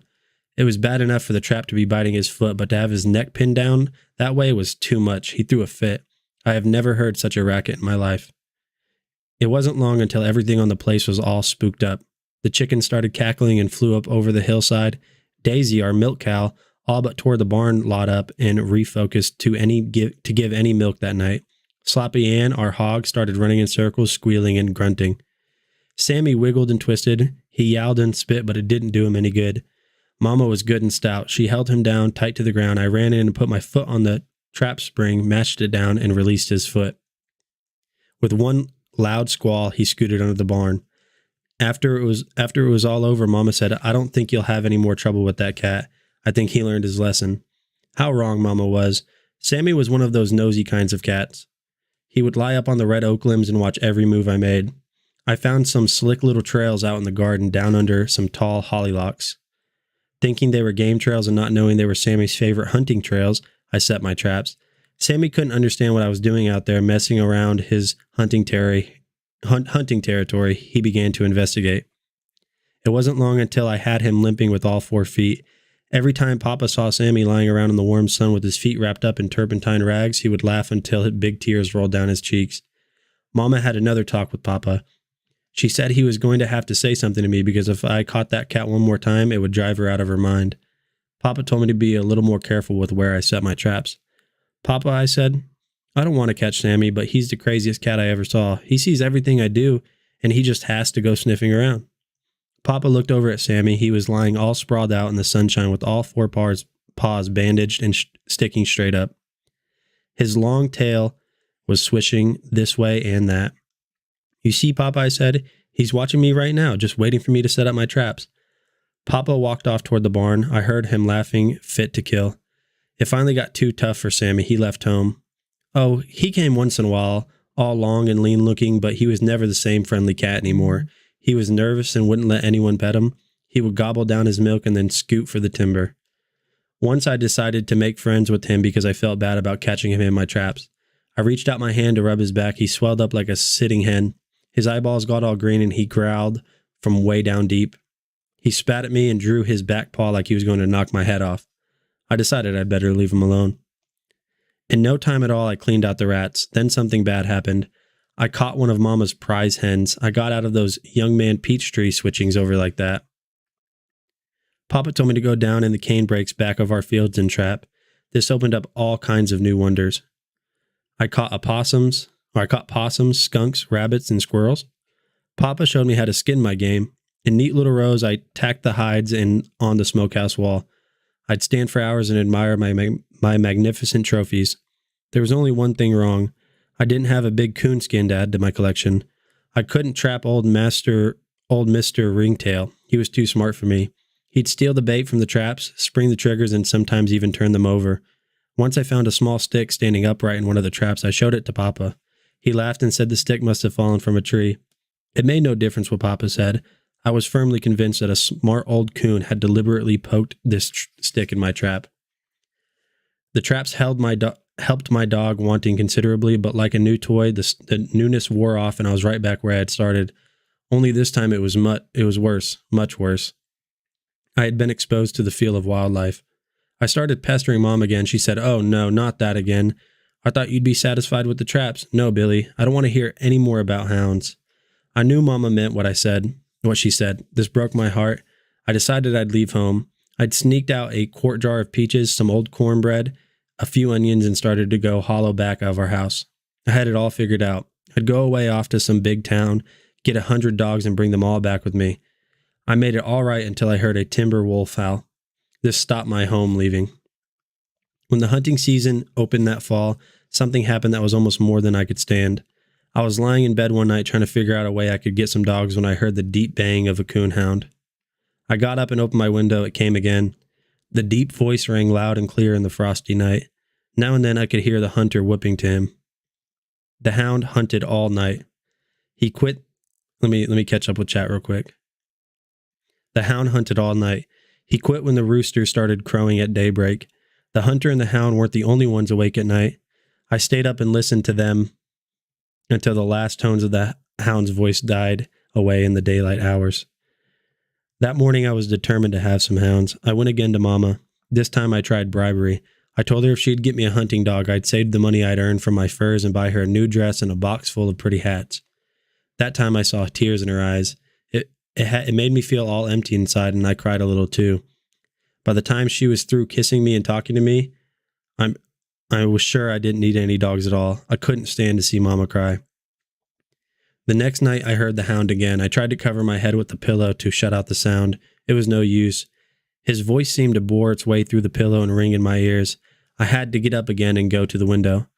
I'm sure if the coon hunter had known that he was slowly killing a 10-year-old boy, he would have put a muzzle on his hound. Sleep was out of the question. Even on nights when I couldn't hear the hound, I couldn't sleep. I was afraid if I did, he would come and I would miss hearing him. By the time hunting season was over, I was a nervous wreck. His eyes were red and bloodshot. I had lost weight and was as thin as a beanpole. Mama checked me over. She looked at my tongue and turned back one of my eyelids. "If I didn't know better," she said, "I'd swear you weren't sleeping well. Are you?" "Why, Mama?" I said. "I go to bed, don't I? What does a boy go to bed for if it isn't to sleep?"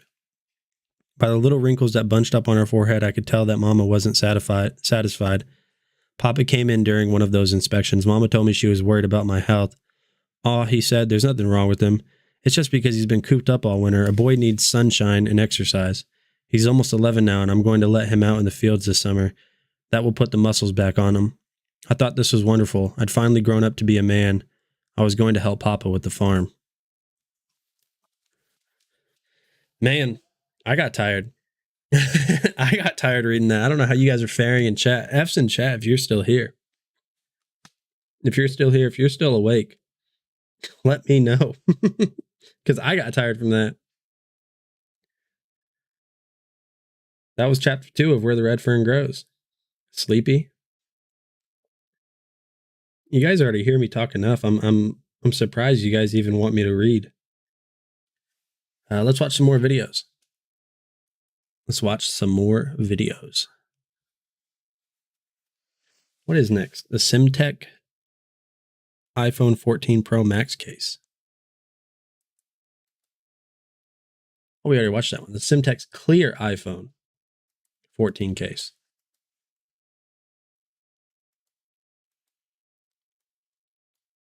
You almost fell asleep? Well, let me know, chat. I mean, it's kind of a weird request because it just came about today, but do you guys like the whole reading thing? Like, legitimately, you know, this is a request from chat. So if you guys like the whole reading thing, let me know, and then maybe I can start reading more books. And I hope if you guys were able to listen, you were at least able to follow along, and I was able to paint a picture, because that's why I always loved reading, was just because when you read a good book, it can paint a picture better than a movie, in my opinion, because you can start coming up with all these crazy sceneries and 50 Shades. No, thank you. I would just feel squirmish reading that, like, ugh.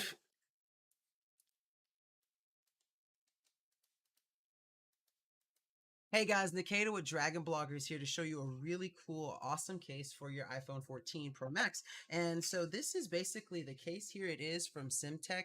It is absolutely fantastic. And what's really cool is if you look at it, it's just, this is like the clear case I've ever seen in my life. Now, what's really cool is the fact that this case is made with special technology and materials to allow 100% light transmittance, you know, a feature that is unique to Simtech, and that's why it's absolutely so cool and amazing. Now, what's also really cool is that it will never yellow. It will always stay pristine and shiny and clear. Like, you can see the reflection of like my microphone and my screens and everything because of how clear and you know, this thing is just absolutely fantastic. Now, in addition to that, I love the raised features that it has for the camera and also the buttons. So I'm just going to go ahead and show you what it's like to slip in my phone. It's super easy and it fits really, you know, it just snaps into place. It just looks absolutely fantastic. And then I can show you guys, you know, uniquely, like, you know, it's really good and not leaving fingerprints on the case. You see how still shiny it is. Now, what's also cool about it is that it comes with these really cool attachments. So it comes with 2 of them. This is, I know it's kind of hard to see because of how thin it is, but this little thing slides into the case and comes down from the bottom. And that's all you really have to do different when you want to use the lanyard part, and then you just put your phone on normally, and now you have this little thing sticking out and never come out because it grips onto the case itself. You can kind of see it in there. And then after that, all you have to do is take the little lanyard portion, clip it right on, and then you're good to go. And I mean, like, you can't ask for a better case because it's really easy. Just keep it around your wrist, hold it, and then when you're done, you just let it swing. You don't have to worry about it coming loose or anything. And, you know, I think it's a really unique clear case. It's fantastic. It fits really well. I have really good access to all of my buttons and all of the ports and stuff at the bottom, as you can see. And I just really like the lanyard attachment, honestly. So if you're looking for a really cool case, you can definitely trust this awesome crystal clear iPhone 14 Pro Max clear case from Simtech. All right, chat. So if you need an iPhone 14 case, definitely check that one out. Which book are you talking about? Where the Red Fern Grows is the book we were reading. Yeah, the book we were just reading. Did anybody order the iPhone 14? Oh, Justin did. The Radlove standing desk is the next. I love dogs, but my father wouldn't let us have any. Well, hopefully you have some now. I've got 3. Perks of being the boss. If my children want dogs, they will get dogs. Hey everyone, Jason Weiler here, and in this video we are going to check out some of the features of the Radlove electric adjustable standing desk. This is a pretty cool product because you are able to utilize it as a normal desk at sitting height, as well as being able to raise it to various heights in order to utilize it as a standing desk. What you see right here is the entire desk in complete assembly. The assembly doesn't take too long, but it does take the better part of an hour, if not a little bit more. Now, depending on where you decide to set this desk up, you'll notice that there are going to be wires hanging out on the bottom here. Now, the company is actually nice enough to also provide a set of clips in order to help you tidy up those wires whenever you figure out where exactly you would like to have it set up. If you've never utilized these before, they're super simple. All you have to do is remove the plastic here. You'll have glue. You're able to stick it to the bottom of the desk, and you'll have the clip side here to be able to tidy up the wires and whichever wires you also happen to have around your desk area in order to keep things pretty tidy.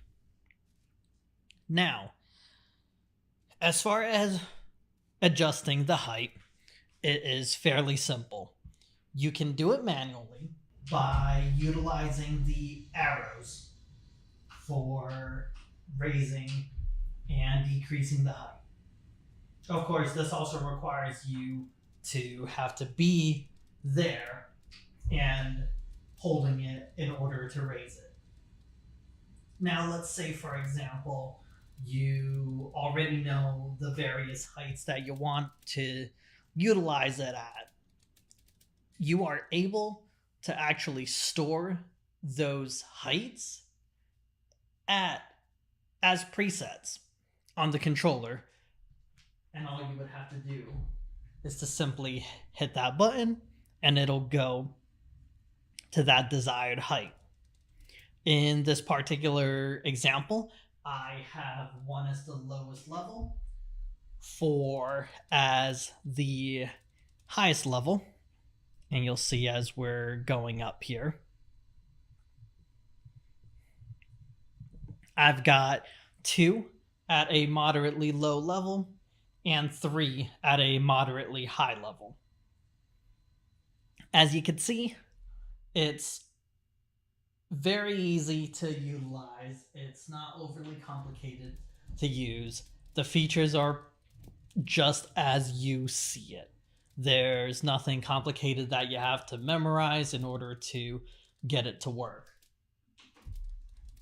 When you're trying to get it to have those heights be a preset, all you have to simply do is you'll have to manually go to that height first. So I have it set at 80 now.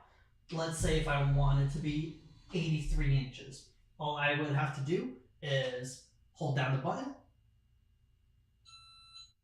You're going to hear a beep, and that means that preset is now for that specified height. Go ahead and demonstrate just a little bit here. I'll let it come up to my preset 3, then head over to preset 2, which is what I just set, and voila. There you have it. Thank you guys for checking this product out with me. This has been a blast to assemble and definitely very useful as well. Thank you for joining me, and I look forward to seeing you guys next time. All right, chat. So if you need a new sit to stand desk today, that one is $330 normally, down to $280. So very nice. Rolling on, we have the Respawn 200 gaming chair. I think Justin has this chair and is obviously the one that did the review. The first product I'm going to showcase is this Respawn chair that I am sitting in. So this one is that good. So I'm going to get off the chair, I'm going to show you it, and I'm going to talk about why this is an excellent chair. First of all, it comes with this nice little cushy pillow here. Mesh back. I love mesh backs because a mesh back chair means you have some breathing room. I get really hot because I'm a big fella. So a mesh back is imperative for me to have that breathing room. So the other thing I like about this chair is the textured foam padding is really good. I'm really tough on chairs, and so is my son. This chair sat in every single day, is just over a year and 3 months old. Now that may not seem like a lot to you, but I have worn through 2 to 3 chairs per year. A lot of times because I'm very animated. I have like ADHD a little bit. I'm a little hyperactive. I rock in my seats. I'm always grinding up and down, back and forth. I tend to wear out and destroy mesh material very quickly.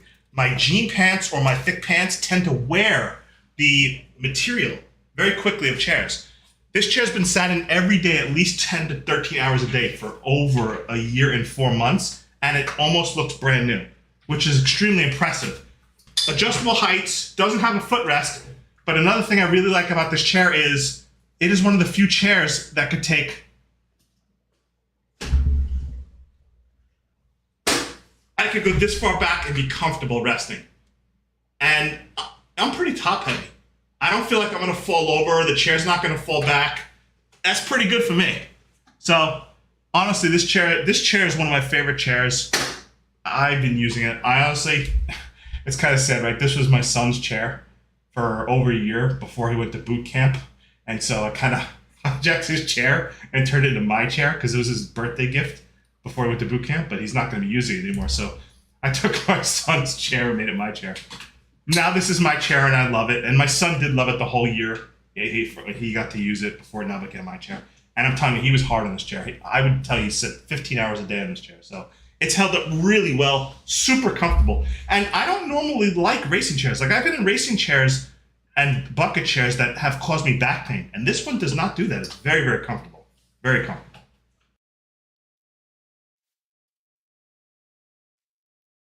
All right, let's see, chat. So normally that is $289.99. Today is $130.22. So if you need a new gaming chair, definitely check that out. Continuing on, the next product that we're going to take a look at is the Eastoke 44-inch propane fire pit table. You know, I've always kind of wanted one of these. It's normally $5.99. You guys can save $90 on it today.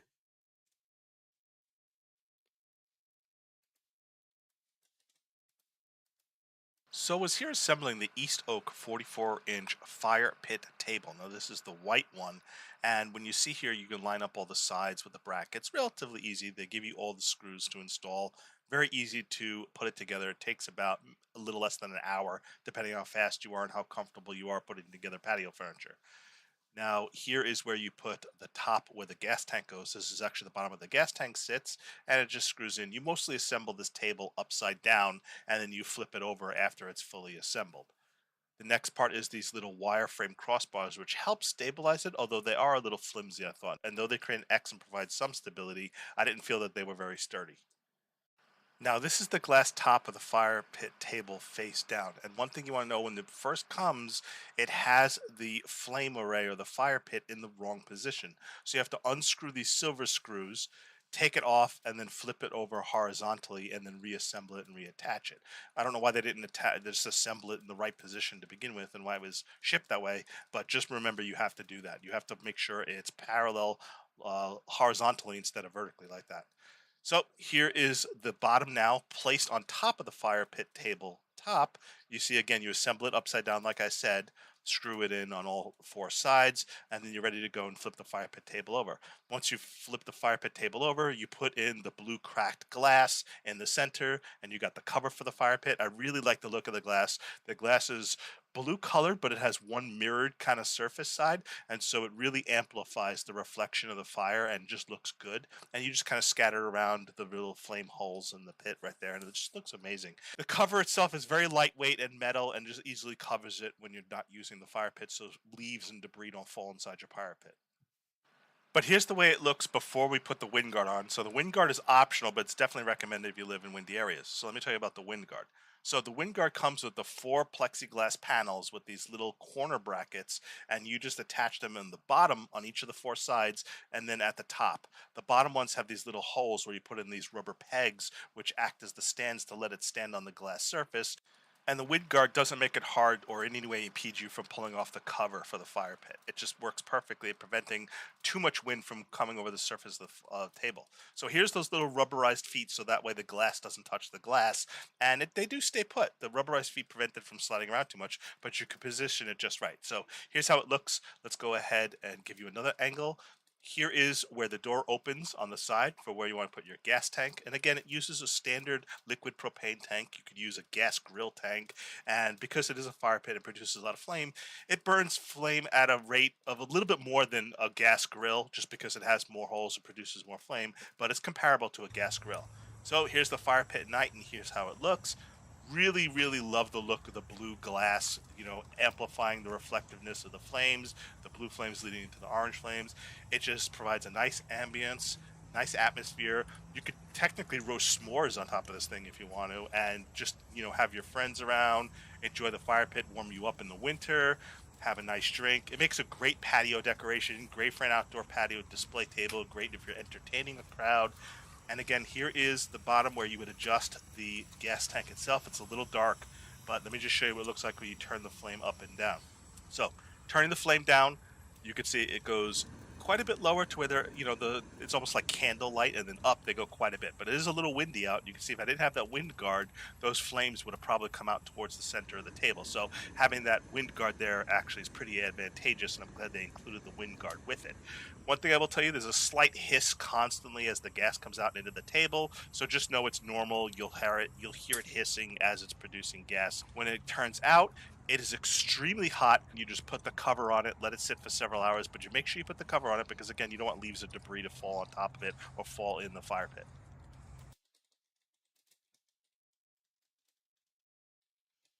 All right, chat. So that is the East. That is actually very nice. That's the first time I've ever seen that video. That is the very first time I've ever seen that video. That is very nice. $90 you guys can save on that today. I like that a lot. Be really good for like the fall. Football's on. You're sitting outside, drinking your favorite beverage. We need a fire pit table giveaway. That you guys got to take that up with Justin. You guys got to take that up with Justin. That is not me. Copier technician, a copier salesperson is probably worse. Yeah. Worse in what aspect? Like what you have to do? And just what your day-to-day job? Yeah. He's got that big tower like he's testing right now. Oh, the tower heater? Yeah, the work. Yeah, I could see that. It's almost, I don't know. It's also you have to be a good salesman in general, but it's almost at the same point. You're going to run into a lot of the things that any salesman rejection, but I said this about like my friend who's a furniture salesman. You're not, it's not like a car salesman where you're dealing with tens of thousands of dollars. So especially if people walk in to a furniture store or they walk into a copier store, more than likely they're going to buy soon. So it's not so specific. Like if they're in a copier store, especially like, business size copiers, like the big machines, they're looking for a copier. They don't just walk in like, I'm just taking a look around. I want to see what copiers you have.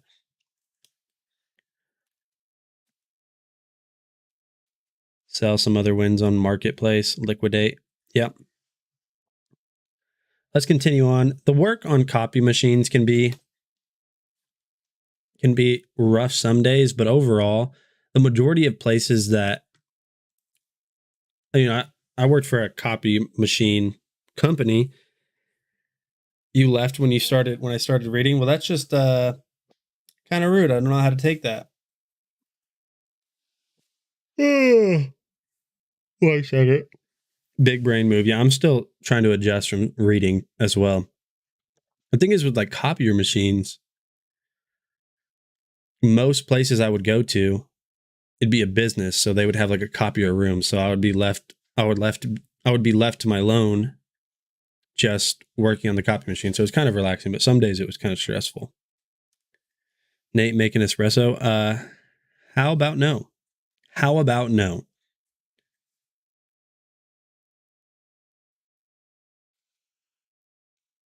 Yeah, their copier room. The worst, the worst job I've ever had where I had to work at the customer location was I worked for Dish Network as like an install technician, installing TV. And I'm not kidding you, that was the most stressful job I've ever had. And the reason I say that is because with copy machines, if something's going wrong, I'm in a room by myself. If something's going wrong as a TV, like as a satellite technician, you're in their home. You're in somebody's home, and it is, oh my goodness, it's the worst. I was talking to a woman who was friends with the young girl who was murdered down the road at a business. Well, that got dark really quick. All right, Govee RGB IC light strips are next. This is a 6.5 feet. These are rope lights, so these look a lot better than mine. Because rope lights have like a very solid diffuser on them that just makes them look really nice. So let's go ahead and take a look at these.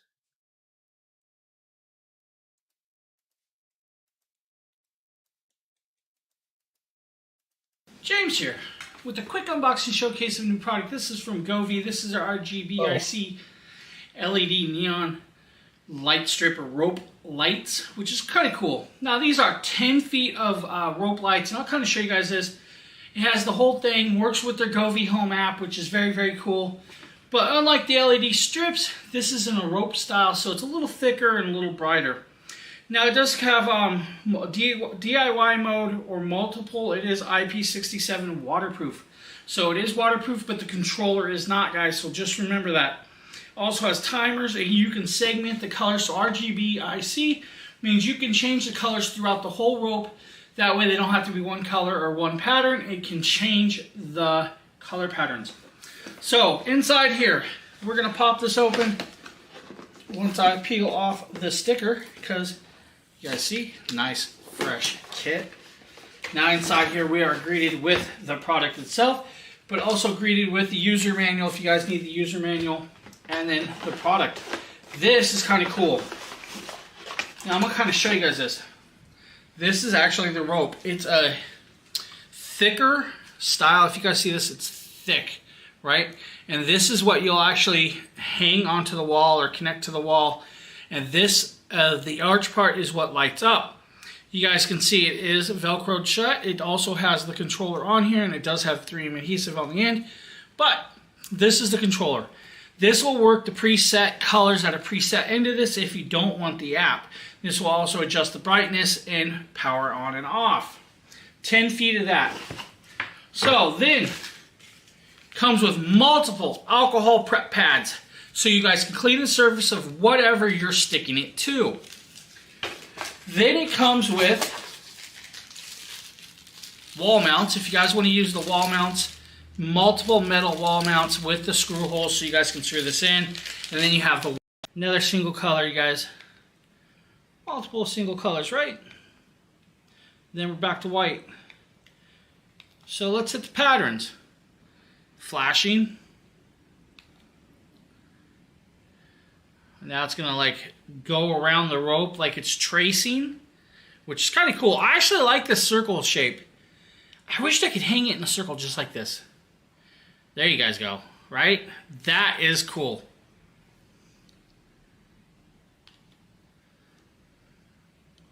You guys see a different tracing effect, changing colors. multiple flashing colors. I don't know. Oh, this is working with my voice. So that's cool. My voice is actually making this work and activate. That I did not expect. Now back to single color. You guys can see what it does there. It's bouncing around, tracing the rope in multiple sections. Let's go back to that. That's cool. All right, chat. So you guys know all about Govee. I don't really have to say much more. So those are their rope lights. The rope lights are a lot better than these. They're also a lot more expensive. They're better than these because they have a diffuser on them that makes the light just look that much more smooth. So if you guys are looking for some new ones, definitely check those out. Today, those are $50.99, down from $59.99. So you guys can save $9 on those. Continuing on, we are going to get a pretty good deal. Yeah, we're going to get a pretty good deal on these. $130 down to $76.49. $130 down to $76.49. So let me go ahead and load these up. These are the Syncom leg massagers.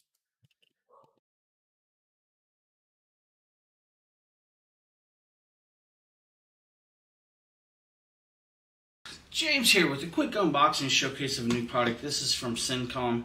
This is their air compression leg massager, guys. This has 2 modes, 3 intensities, and can fit up to a leg of up